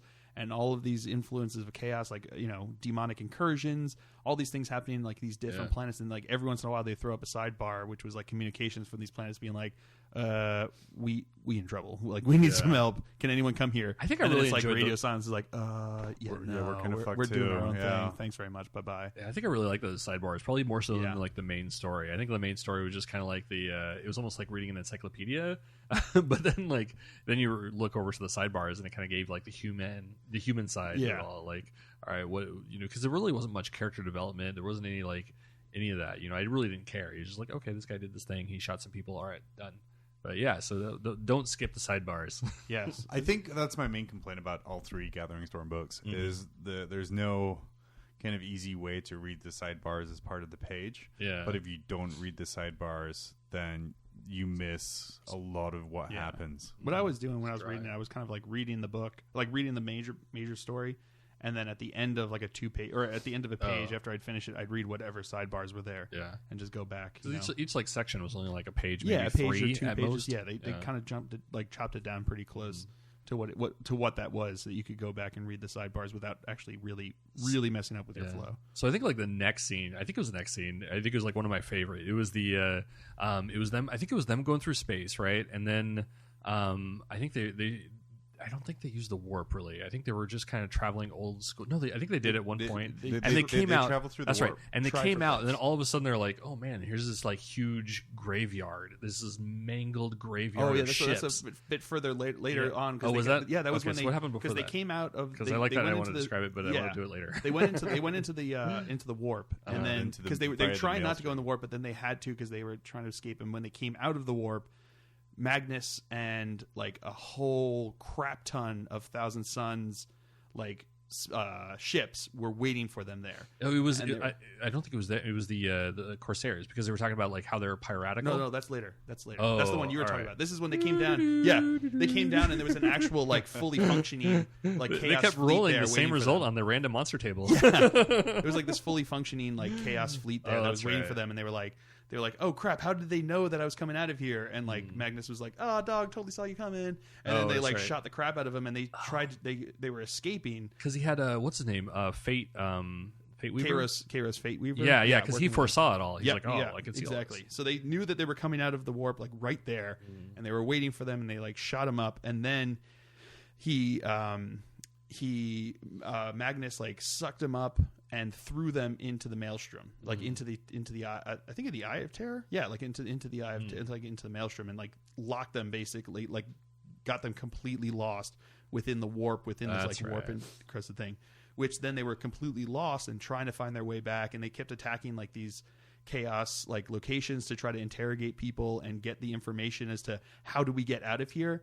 And every time they would do that, all of a sudden like the words coming out of their like captive's mouth were from Magnus being like, nah bro, I got this, he's mine, sucks to be you, wah, wah. And then he dies, and it's like, ugh, can't find anything. And then Gilliman has a dream from like, it was has a dream that says, yo, you go here, you go here, you go here, and this will get you out of the maelstrom, which is where it comes down to your thing, where they're going through and they find. I thought it was cool. They pop out, and it's like the it was a Bermuda Triangle of ships. Yeah, or so it seemed. Like all these, like there's Orc ships, there's Eldar ships, there's Necron ships, there's like all this shit, like Tau. Yeah. You've never seen Tau before. All like, connected with question: with, how did like, the chains town make it into the warpy area? Well, they weren't in the warp at this point. Yeah, they were out of the warp. They actually said in the it was like the maelstrom, the Eye of Terror thing, and they even said he was like, there was no way of knowing like how all these ships ended up here, and it was like kind of a mystery because they were all connected with these like giant chains, and it was like built like a giant wall of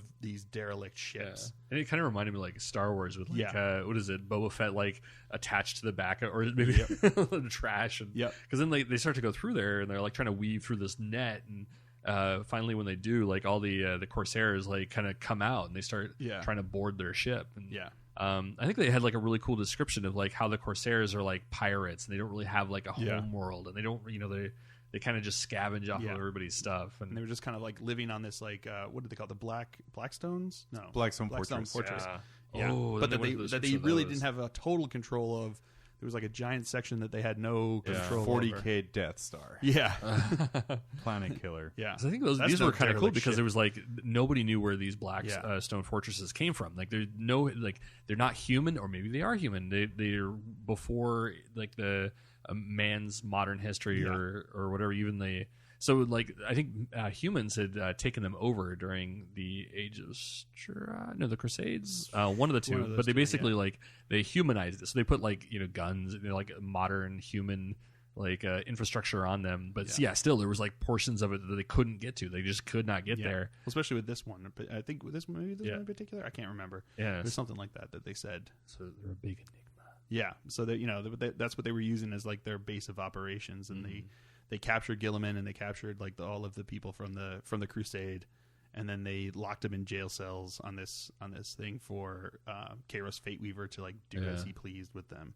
So, and this when he realized, he was like, "Oh, Magnus, this whole time the reason he didn't want me killed, he could have killed me these times, was because he wanted me to end up here to be part of whatever their plan is for doing what they're doing." Fateweaver is not that great at seeing in the future, I would say. No, yeah. Then all of a sudden, or maybe he is. Seeing Schwartzen like I planned this all along. Yeah. He's actually Alfarius. I think one of with a duck mask on. Yes. one of the really chaos cosplay. The things that I liked about the book was the Chaos Gods testing rowboat the whole time. I'm like kind of seeing this new force in the galaxy, and like, oh shit, we better corrupt him quick. Yeah. So you see kind of Nurgle try and Slaanesh try. And they gave him those like visions in his head where it's like, you can either stay in here, or if you escape, then Terra is going to be destroyed. So it's your choice. You can just stay here and rot away, or you can try to escape and then Terra is going to be destroyed. That's on you. And that's how Tzeentch and Fateweaver kept him trapped in that prison. Because like, well, you can escape. That's fine. I'm not keeping you here. But if you do, we're going to blow up Earth. Yeah. And then Nurgle like infected worlds and just... I think this came out later, but yeah, it's... Whenever Gulliman would land on the world that was all infected, the infection would go away and appear in another planet far away. That was actually before they went on this crusade. Yeah. And then there was another time where kind of a part of Fulgrim possessed this planetary governor guy and presented him with this golden wreath that he put on his head, and he showed him all of these, hey, look how great life could be. Look how fantastic you are. That messed with him for a long time. I think that was up through the end. He was still kind of like battling with it, like the self-defeatist, narcissistic something or other. Because it kind of put him, like, he saw visions of him becoming the next emperor. Oh, yeah. Yeah. And it was like, he fought with that, and he was like, oh, jeez. Probably not a good thing. Yeah. Get out of my head, Charles. So he's locked in a cell, and then Cypher shows up, right? Well, yeah, there was out from the center of the ship that no one had ever gone to before because there was no access to it. Suddenly it awoken, and they should talk about these lithe figures like running without making noise, without making footsteps, and then a figure in black power armor, ancient power armor, along with them. And they start making their way from the center of the ship towards the jail cells where Gilliman and the others are located. So now we know that the backstory to Cypher is that he's the one that started the Blackstone Fortresses, and they're really just like his billiard / library / game rooms. Yeah, Cypher goes into Gulliman's cell, and he's just like, my name's Cypher, I'm here to rescue you. He doesn't even say Cypher. He was just like... And then Gulliman's like, you're a little short for a Dark Angel. It's a Star Wars reference, nerd. Okay, nice. I thought it was funny. I like it. Thank you, yeah. But yeah... Gulliman is Princess Leia. Yeah, but yeah, big girl. It's the joke, really. Yeah, I got it. Photoshop some buns on that one. Because Cypher was rolling deep with a whole bunch of not imagine him in like Harlequins, right? Is it Harlequins? It's like a bunch of Harlequins. And he drags along Scar's brand and a bunch of freaking corn demons as well. Well, they follow come later him to attack him. Yeah. Well, Scarbrand and a bunch of like those demons, they came to attack the Corsairs so that they could get their hands on Gilliman to kill him. Yeah. So this was coming out from the other side. So all of a sudden you have just like corn fucks everything up in this. Corn running into and they're fighting against Tzeentch demons, so they're all fighting each other because they're like, this guy's ours, and it's like, no, we've got that was him. later on the moon, wasn't it? No, that was here. That was there. That was first here. The first that was happening here on this Blackstone. That's where they were fighting, and then Cypher's like, Cypher goes up to Gilliman. He's like, I can let you go and escape with you, but you need to take me to the Emperor. And Gilliman's like, he didn't. Right? He's like, I didn't recognize who this guy was, but I definitely recognized that sword that was on his. Like, he was like, I need to go into the throne room with you, and he's like, okay. I think like my favorite thing about this is it's a very good character piece for the Chaos Cause in general. Yeah, like Nurgle disease and wastes your time and stops you from going anywhere. Tzeentch kind of tricks you into making bad choices and all that other stuff. Plays with your mind. Like Slaanesh kind of increases your pride and all that other stuff, and then Khorne just wants to fucking punch you in the face. Yeah, that's what he wants to do. Yeah, he's just like straight up murder you. Just a stupid frat boy that just end up screwing up everything. Yeah. You're like, dude, I was saving that so we could buy a nice house and buy like a keg, Scars but instead you blew it on. Like... Skarsgård shows up. I was like, "What's up, bro? Yeah, you want to go? What's up?" Yeah, and everyone that gets like close to him is like, yeah, I want to go. Let's do this. Let's go. Sup? Yeah. Just goes at him Stupid like frat boy. Yeah, it was crazy. Great. Now every time I see a Bloodthirster, I'm just going to be like the hybrid. Sup? Yeah. Sup? You want to go? Think you're all that? Just get a little hat cocked on him. I was varsity. So now, they release him, and now they're making their way back, and they're like, well, we need to go rescue everyone else. And they're like, ooh, about that. Everyone else is dead. They killed everyone. And it's like, it's just you guys. Huh. Luckily. Well, maybe we should go to the ships. They're like, yeah, you're not going to make it out of here alive. However, conveniently, we know where there's a webway portal if you would come with us. And they're like, okay, well, I guess we have literally zero choice. So sure, yeah, we'll go with you. Sounds good. That was like half the book. It was like, we don't have a choice. All right, let's do it. I love we don't have a choice. This book continues the theme of suddenly Harlequins. Suddenly Harlequins. Like, because the Inari fucked off before they left for the Maelstrom, so they're gone. Yeah. And it was just, I was like, oh god, I'm trapped. How do I get out of this? Hi. Suddenly Interested Harlequins. in seeing my one-man show? No? Oh, okay, well, come on, webway portal. Let's go. So now they're on like a race to get to the webway portal before the forces of Khorne and the forces of Tzeentch get to it. So there's like this giant battle between behind everybody. Ancient Seal. They're not getting in there. Yeah. So they're like there's like I imagine in my head there's like 3 roads leading to this thing, and they're all just charging down the different roads as fast as they can, like fighting with each other as they go along. And all of a sudden Skarbrand comes along, and like everybody that gets like near him suddenly just wants to fight him. Doesn't give a crap about like escaping, getting to the web world. They just want to fight him. And like the ones who end up trying to fight him end up not doing well. Right. They're not thinking strategically as they do it. They're just like fight, punch. Like when Gilliman looks back and all he sees is Almeric's like sword inside of Skarbrand. He's like, that's all that's left of him. Okay, cool deal. So now Gulliman fights. I think this was like an interesting point, because I think that like Tzeentch had like a plan potentially, and we don't quite know what it is. Fate Weaver had this all like locked down, but I think like the one thing that is kind of like Fate Weaver's null is Khorne. Yeah. So as soon as Khorne becomes like a factor in any of these like visions, no way of seeing it's like it's out the window. Yeah. They have no idea. So that was like the one thing that could ruin all of this. Was like it all Khorne showing up. Exactly. God damn it. Yeah. Every time. So now they're making their run for this webway portal, and Gilliman starts fighting Skarbrand because he feels the rage take over him, and he starts fighting him. And then Gilliman starts fighting about he's sloppy about it. Yeah, he's like really losing it. He's getting his butt kicked, but he starts fighting this battle in his brain to bring himself back under control and fight back this rage, and fights back, and eventually he just crushes that rage, and he's like, I'm out, dude. And he like takes off for the webway portal. I think he like shoots him or something. Yeah, he like shoots him, blows up like the sword that was inside of him, Almeric's sword, and it like stuns Skarbrand, and he's like, I could go in for the kill, but no, I'm out. Peace, bye. And he runs off for the webway portal. They get back in, and then they shut down the webway portal, which takes them to Smash cut. Smash cut. They're now running through the webway, and what was it? Oh, the Eldar were saying, or the Harlequins were saying, like, yeah, all our scouts are saying that this place is just like crawling with a whole bunch of chaos guys running around, and he realizes that it's Magnus and his 1,000 sons are now like running through the webway portal looking for them. So they're like, all right, well then we just need to book it. Like we just need to run.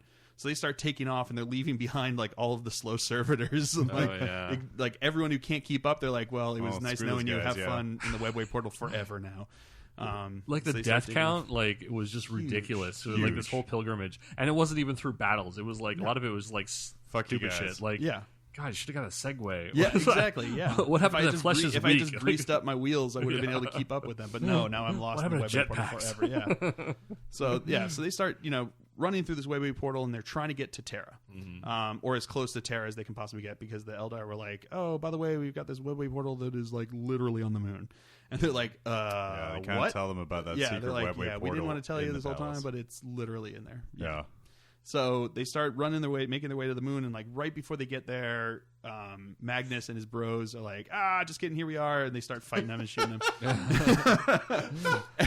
and they start getting everywhere into, like, you want to be. Just kidding, I'm right here. Yeah. So they get into this like massive fight like right before they get to the moon, and then they finally get to, they're fighting their way out, and they get out onto the moon, and all of a sudden they're like in this crater on the moon, and they're like, at this point, they're like, Terra has to know we're here because we've just made this like giant entrance, Kaboom. Like made this big noise, like we've set off all the alarms. They're going to be coming here, but we need to hold back Magnus and these 1,000 suns like in this crater until they get here, because we are going to get slaughtered if they don't come, and they're probably going to destroy Earth if we don't hold them back here. And I think like while this is going on, like we have there's the Space Marines are doing fine, but like all their cohorts like are dying because it's like negative 1 million degrees on the goddamn moon. They weren't preparing for the moon. They're like, well, sorry, guardsmen. I would love if there was like all the Skitarii, or like all the Skitarii, like the fleshy parts are like turning blue, freezing, and then dying. They all run out, and the Marines are all like just attacking the shit out of everyone. Like,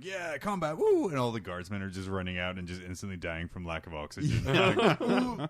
Yeah, so this is like this like massive atrocious battle between the 1,000 Suns. They're coming up with the Rubric Marines, so they're just like plowing forward, because like as much as you're throwing in all this like shooting into them, there's nothing to kill, so they're just going to keep going, and then there's these sorcerers that come up and start like slaughtering people, and Magnus comes and he starts slaughtering the shit out of people. So then Gilliman's like, yo bro, I got this, and he goes after Magnus and they start like battling it out, and Magnus is sort of like, sucks to be you, I'm just gonna F you up real hard. Because not only is he a Primarch, he's now a demon-infused Primarch, so he's all that much more badass. He's like you plus demon equals me, So he's just like kicking ass. He's got those nipple horns, and he's just destroying everywhere. So they're fighting, and it's not looking good for Gilliman until the reinforcements finally arrive. The Sisters of Silence. Yeah, the Sisters of Silence come. Custodes finally leave the throne room. Yeah, they finally show up. A whole bunch of Imperial Fists show up, because which is weird, because they specifically say that all the Imperial Fists are out fighting apart from the stuff in the Phalanx. Well, that's what it was. That's what it was. The Phalanx was back over Terra. That's what it was. The Phalanx went back, and they went back there. So the Phalanx was over Terra. And it was like all the dude bros from the Phalanx were like, holy crap, like what is this? Why does this keep coming? Seriously, we just dealt with this. Oh, God. I once imagined all the Custodes. I wasn't even supposed to be here today. The Custodes were sitting in the throne room, just kind of reading their newspaper. Yeah. And like the High Lord's like, hey, so there's a demon Primarch on the moon.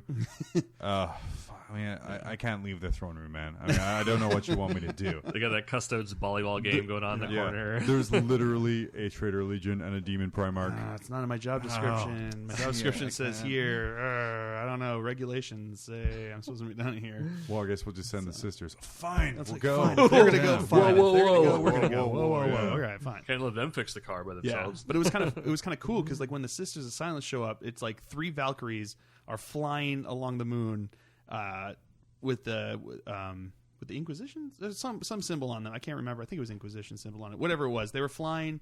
And they're flying towards Gilliman, and they're getting like shot out of the air. All of a sudden, like one of them gets like just blows up in midair, and as they're getting close, all of a sudden they start leaping out of this like flying Valkyrie as one of them then gets blown up again. But they all, like a bunch of them, finally make it alive and land right next to Gilliman, and they just stand by him, and they're just like, yeah, we're just here for your protection. And like Gilliman looks around, and he's like, okay. And then he realizes that Magnus can't do shit against him because they're just nulls. Yeah. And then he's like, I just realized like the gravity on the moon is like super null. Like that would be like the basis for an amazing action movie. That's you could do amazingly cool. Like, they totally Crouching did like Tiger Hunt. they all did like this the superhero landing, like the one knee landing as they drop like 3,000 feet. Exactly.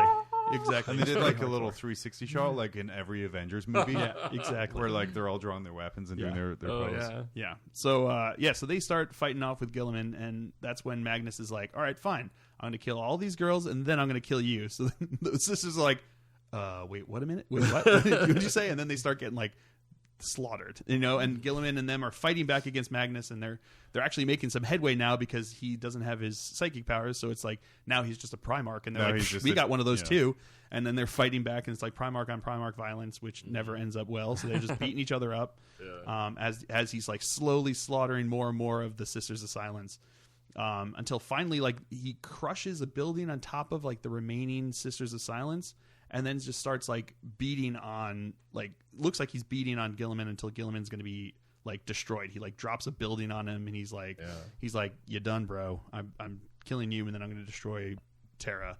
Like, sucks to be you. And he and this is, I think, like one of the Achilles heels to all villains everywhere is that they like discuss it. Like they take a break, and like it's like every time I play somebody like in Magic, and I'm like, I could wipe you out, but hold on, I'm going to give you a couple turns to like, you just beat me. Yeah, exactly. And that's exactly what it was. What he's sitting there, he could have just gone up and just been like, curb stomp. Yeah, curb stomped him as he was like underneath this building, but instead, he's like, well, now you're pretty much dead. I'm way better than you. Sucks to be you. I'm gonna tell you why I don't like you. Why I don't like you and all this stuff. And then Gilliman's like, I hate this guy. I'm probably just gonna like stand up anyway. And he just like he's like his suit is breaking and like pieces are falling off, and he's just like, all right, screw it. And he like pushes off a building off of himself. Yeah. And he's like, let's do this. And Magnus is like, all right, I'm gonna kill you. And then like 2 or 3 Sisters of Silence are like, oh, by the way, we're still here. We just crawled out of the rubble. And Magnus is like, wait, what?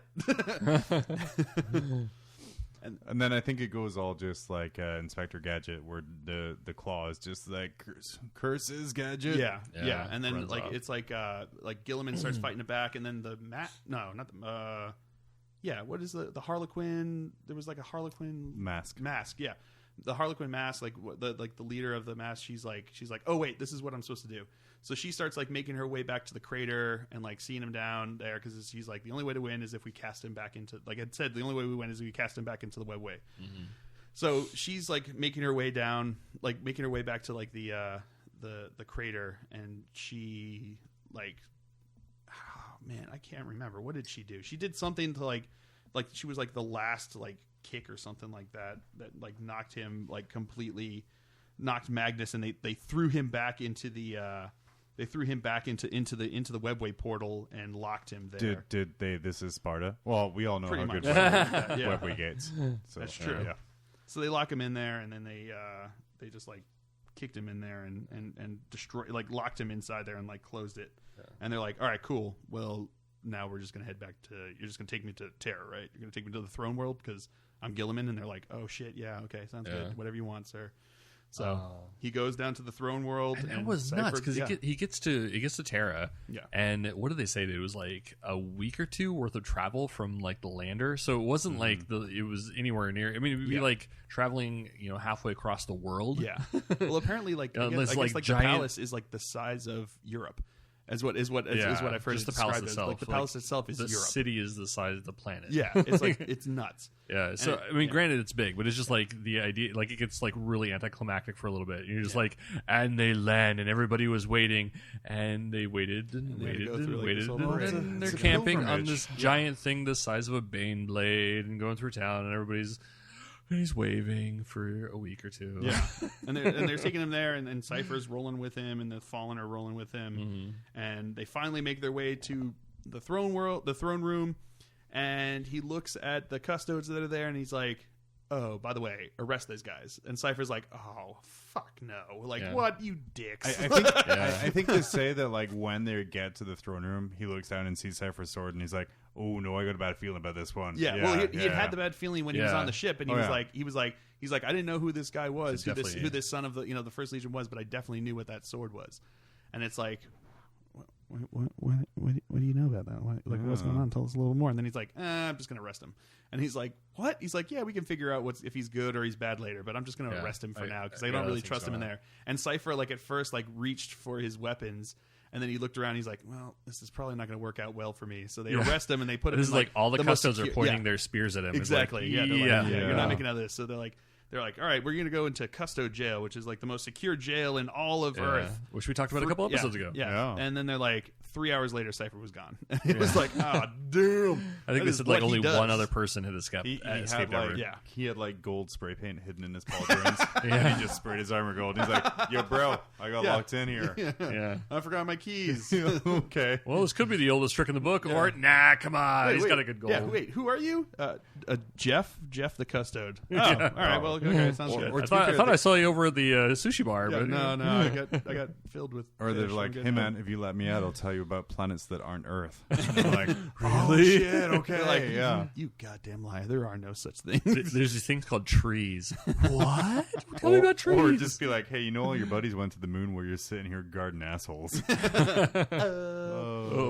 So then, so Gilliman goes in to just go talk with his father for a while, and he's like the only one that's in there, and he's there for like an entire day or something. I think he's there for longer than that, isn't he? I don't know. It was like a long time that he was in there, and he was, he's just like chatting with his dad, and he comes out and he's like, all right, well, let's make this happen. And they're like, well, what did he say? He's like, yeah, I'm probably not going to tell you. Lots. He's just lots of stuff. There's lots. He's like, oh, by the way, I'm Lord Commander of the Imperium again. Yeah. By the way, I'm in charge of everything. By the way, you're all fired. Yeah. And he fires a bunch of High Lords. Yeah, he goes to the High Lords. He's like, sup, you're fired. Yeah, all of you. You're fired. You're fired. You're fired. You're definitely fired. Gulliman is definitely Donald Trumping. Oh God, yes. Yeah. And this is like interesting. I think like I spoke to the God Emperor at the time. He likes me. Nobody talks to God Emperor like I do. Yeah. It's tremendous. Yeah. So it's tremendous. But I think like, oh my God, and his palace is gold. Yep. There's gold everywhere. Oh no. So the planet looks nothing like what he remembers at all. Yeah. Like he does not remember macro cannons or orbital cannons or any of this stuff. Like the planet had like because I can take macro cannons in 30K. Yeah, just, I'm saying. Yeah, but they've totally because he was saying like there's a lot of the facades of these buildings that he remembered suddenly just had like a giant cannon stuck onto the side of it, and it's like what the fuck? And things have been built on top of built on top of built on top of built, and there was like gargoyles on top of gargoyles on top of gargoyles. And he's really not a fan of the ecclesiarchy. Nope, and all the penitent like the worshippers that are coming by, he's like, what is happening here? This place is just gone to pot. Like there is just like this sucks. So, and that's kind of where they end it, where he's just like, all right, I am now going to take control of the Imperium. And I think at the end, it kind of seemed like he had like a coming to Jesus kind of thing, where he's just like, he hated all that. Yeah. But it was kind of like, well, I want to deal with it, but I can't. We got something else that's bigger. Like, I guess all this like daddy love thing has to stay because we have to go fight chaos. He also spoke about how, like he felt sad because there was all these people that were fighting for an Imperium that they never knew. That their entire lives had been this war, this fight for survival in this like dark time without the Emperor, without the Primarchs, that their entire lives had consisted of this awfulness, and that they didn't know the glory that he had known, and they were still fighting. And he was like, well, if they can still fight for this Imperium that they never actually knew, then the least I can do is do my best for it too. I think that came out in one of his battles, right? Because I think he was like he was getting to the point where I don't know who he was fighting, but it was like he was almost like, fuck, I'm just gonna give in. I'm just gonna give in. And he was like looking at these Ultramarines that were like right next to him. That were just like, yeah, we can do this. Yeah, fight. And they're just going to town. And he's like, wow, these little bastards, these guys who are like the great grandchildren of my funky sperm, like are down with it. Yeah, like the least I can do is I gotta try man to. up. Yeah, I gotta suck it up. Yeah, and I think it was like when he was stuck in the maelstrom when he like, like the chaos gods were effing with his head and they were just like getting in there and like getting to him, and he was like, ugh, why am I doing this? And then there's all his like little dude bros are like, yeah, let's do this. You rock. Sup, Papa? Yeah. And then he's like, oh God, fine. If they're cool, then I got to do it because I'm not gonna get shown up by a bunch of noobs over here. Yeah. So I don't know. I thought it was super cool. I thought it was awesome. Just kind of seeing like just seeing a Primarch come to grips with like the whole thing to me seemed like a trip of him coming to grips with reality of what the reality of the Imperium was now. Like he woke up in the middle of this battle against the chaos forces, and he's that are consorting. These people are consorting with consorting with the consorting with Xenos, and he's sitting back going like, what is going on? Like, what is this? Like, what's happening? Whole different world. Yeah, and it's like completely different world. And each step of the way, it was like, this is not the way it was when I was around. This was not the way it was. This is not what I remember it. This is not what I remember it.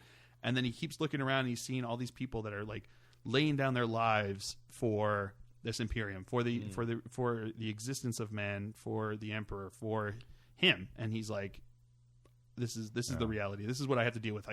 I can worry about bringing it back to the glory that it had been later, but right now there are more pressing issues. More chaos than there's ever been. There's more nasty than there's ever been, and we are in like a worse time than we've ever been.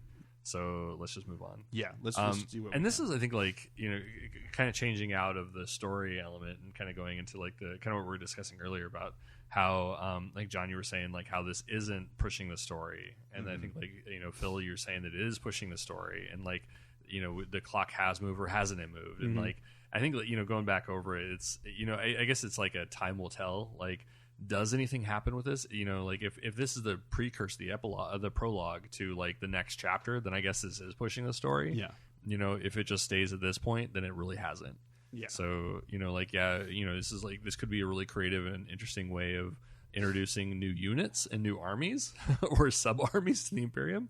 Or it could be like a way of like just taking the fluff and like running with it. Because like when we go back to I think we kind of touched on the Shadow War Armageddon book is like we have the Sons of Gilliman. Does that mean that like and Angels of Redemption? Does that mean that we're the codexes or the chapters are reunifying? No. Does that mean all the Ultramarine sub chapters are getting together? Correct me if I'm wrong here, but I believe the reason those are the chapters given is those are the chapters that were present in the Third War for Armageddon. Okay. That's what I I know. John being there you go. Look at John being There's the like Debbie Downer over here. We thought we had found like the clue to the. Honestly, I super hope good point. there's some kind of reformed like Dark Angel Ultramarine and kind of reclamation Sons of. But again, I don't think with the amount of Emperor worship and Imperial truth going around. Gurley Man would be like, yes, let's call my new legion Sons of Gulliman, and you will all worship me. Yeah. So I think as much as I want it to be kind of like changes and the kind of outcry of they're not Ultramarines anymore, the Sons of Gulliman, that'd be like, oh man, you killed my army against Workshop, how dare you? No. Yeah. And then Angels of Redemption, although they have like that sweet half bone half green scheme, like I don't see everyone repainting their Dark Angels army. No. But what my thought is that they would just combine under those new names and is just what I was keep their thinking. individual chapter colors and stuff. Yeah. I think because I know Black Templars were on Armageddon. I'm trying to remember if Imperial Fists were. I don't think they were. Yeah. Maybe they were. I don't know, but I know the Blood Angel, like Salamanders. Blood Angels were. Salamanders were. But yeah, I think that's what it was with the Armageddon book. Gotcha. Well, that'd be interesting. It'd be interesting because the thing is, you've also set the stage with this book that suddenly Cypher and the Fallen are back in play, and that's going to come to the attention of the Dark Angels, and I mean that's like the whole existence, you know what I mean? And along the lines of suddenly the Ultramarines are facing the reality of their more basic and primal situation by the awakening of their Primarch. Yeah, the Dark Angels are now having to face that same kind of question now that there's this Dark Angel with this sword that Gilliman noticed, and he's probably going to have some questions for Azrael and the rest of the Dark Angels, just being like, "Yo, bro, what's this guy's deal?" And then the Dark Angel's going to be like, what this Fallen, let's kill him. He had questions. I have no idea. I don't know who that guy is. Yeah. He's probably I don't know. Probably Space Wolf is my imagination. Right. And just to jump in there, I did just look it up. Yeah, the Adeptus Astartes who were on Armageddon. The 25 different chapters, bunch of companies, but yeah, it was the Angels, or sorry, Sons of Gulliman were there. Gotcha. So that's what it was, just chapters present on Armageddon. All right. Well, thanks for bursting our bubble. So there. you had the clues. So you had the Blood Angels. You had the Sons of Gilliman. Sons of Gilliman. You had Angels of Fire, Angels of Redemption, Angels of Vigilance, Angels Proffer, Black Dragons, Black Templars, Blood Angels, Celebrants. That entire chapter was deployed. The Celestial Lions, Exorcists, Flesh Terrors, Immortal Hearts, Iron Champions, Marines Malevolent, Mortificators, Omega Marines, Raptors, Red Scorpions, Relictors, Salamanders, Silver Skulls, Sons of Gulliman, Space Wolves, Storm Giants, Storm Lords, White Scars, Widowmakers. Okay. Did you say Mega Marines at some point? Omega Marines. Omega Marines. Entire chapter deployed. Okay. Nice. So I don't know. I just think it's kind of cool. I feel like and I think by naming it the Gathering Storm, they intended for this to set the stage for the next steps in the development of the fluff. Yeah. You know what I mean? I think it's going to be interesting to see how they go forward. I think they've discovered that they really like putting out these kind of narrative supplements because people eat them up and people read them, and I enjoyed them. I really have enjoyed them. I didn't read the second one because I don't really care about Eldar, but I read the first one and I read the third one. Yeah, because I find it interesting. You know what I mean? Like, I'm an Imperium boy. That's fine. I don't care. But that's like all the Xenos players out there are like, God damn it, you're the reason why they never support Xenos. Exactly. Well, it's also because anyone it's can me and a question gajillion Eldar people not being supported. Yeah. I will say, to me, this was the weaker of the 3 books. But I think that's just indicative of any kind of 3-part story where you have a bunch of characters and plot lines that need wrapped up. And that's the thing, is that this wrapped up the trilogy. You know what I mean? This wrapped up the trilogy, and it didn't. I think the other ones were setting the stage, which is always more interesting. You know what I mean? Like telling the story and like having these things where it's like, oh, by the way, Saint Celestine's here, and it's like, oh shit, and it's like, also the Eldar are working together. It's like, oh damn, you know what I mean? Like they have these like giant mind bending things where Katie has gone, oh what? And now it's like, and here's what they're doing. And it's like, all right, well, okay. So that's my take on it. I mean, it was good. I mean, there was still like Guilliman wakes up and he punches a Terminator through a pillar. That was awesome. That was awesome. There were some really awesome set pieces. bolter porn in here, like some fight scenes in here that were really fantastic. I thought they were really interesting and cool. So, well, dope. Yeah. All right. What do you think of the Gathering Storm Part 3, Ted? It was fun. I mean, I think that the it's not a very compelling read, but I think there are times throughout it where it becomes interesting. And yeah, so I mean, I guess I'm going from like reading novels to this, it's just a little bit drier. Yeah. And like I think they're, for the most part, like I love that point with the Corsairs. I think the Nurgle story kind of bothered me because it just really felt like a total aside. Yeah. And it wasn't like a sidebar. It was like 2 or 3 pages. And like, why? Yeah, for sure. And that was just kind of there to show like each of the gods wanted to corrupt him, and they all did it in their own ways, and none of it worked. Yeah. But I get that, and I think that was a good insight. But yeah, I mean, I wouldn't sit down to read them for fun, but I think that there was, it was cool to see like what was going to happen with the canon. So yeah, and I think that's kind of what like the purpose of these was meant to be. You know what I mean? I think they were designed to be narrative driving of the narrative for what they're going to do forward. Not just like a lot of their other novels are meant to be self-contained stories that are just entertaining for entertaining's purpose. Like this was meant to be like canon changing. Because now I kind of want to go back and like read the Red Wa, because I actually enjoyed that, but I kind of wonder, and I'll like as I read it again, think to myself like, am I just biased? And also I was possible. With that, like I was reading it like as I was playing versus like sitting down and like trying to breeze through as much as I could. So I think like with that, like there was kind of like a interactive element to it. Yeah, absolutely. And that I really enjoy. So I think that like if maybe if I played the Gathering Storm missions while reading this, and having that interactive part to it, so almost like the story was an appendices to it, like that probably tickle my fancy. Yeah, it would be interesting to see. Yeah. So anyway, next, Mortarion and Death Guard. Yes, that's coming. That's what they're talking about. That kind of makes it hard to see who the antagonist is going to be, or the protagonist against Mortarion, because Death Guard, no real obvious candidates for thing. Grey Knights kind of come to mind. After kind of their Grandmaster carved his name onto Mortarion's heart and sent him back into the warp. Yeah, Drago was here. Drago Ex Machina. So I've heard like I don't know if they're rumors or confirmations or what. Like they were talking about doing like a Summer of Chaos at one point, or maybe that was just a rumor. Because it seems like I also heard, and there's lots of rumors again, but the Death Guard weren't going to come out until the end of the year. Yeah, like somewhere between like September and December. Oh, really? I didn't know that. October, December. Yeah, that was just released today, 3 days ago. Oh, okay. Yeah, but it's exciting. It's an exciting time. So, all right, the storm is gathered and dissipated. Yeah, and we're done. Cool. And now we're Gathering sleeping Storm with 4 the Electric Boogaloo.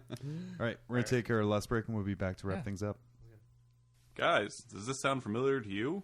Not tonight, honey. I have a headache. Of course it doesn't. You're a miniature wargamer. You haven't seen a lady till you're already a man. But if some down-on-her-luck dame finds her way into your home...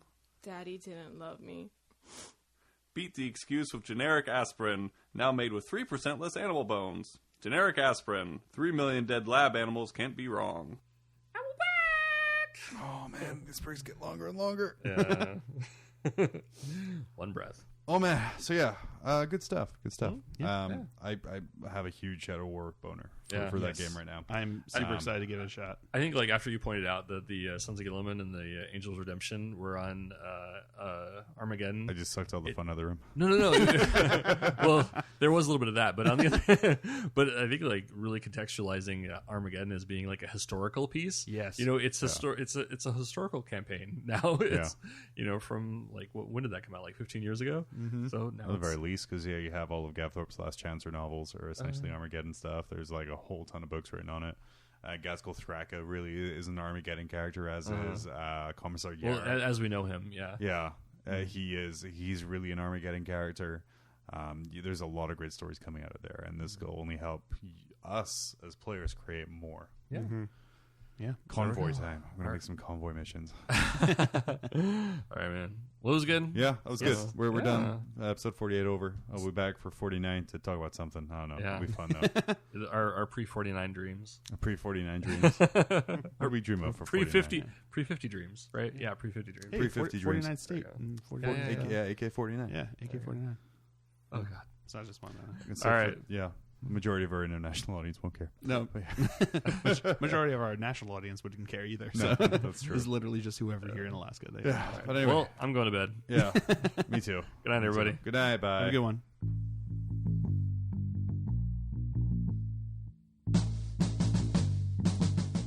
This episode of Mob Rules has been brought to you by Mob Rules Media. Please join our Facebook group and be part of the conversation at facebook.com/MobRulesAK. You can also email us at themob@tophat-arts.com. Thanks for checking us out, and we will see you in 2 weeks.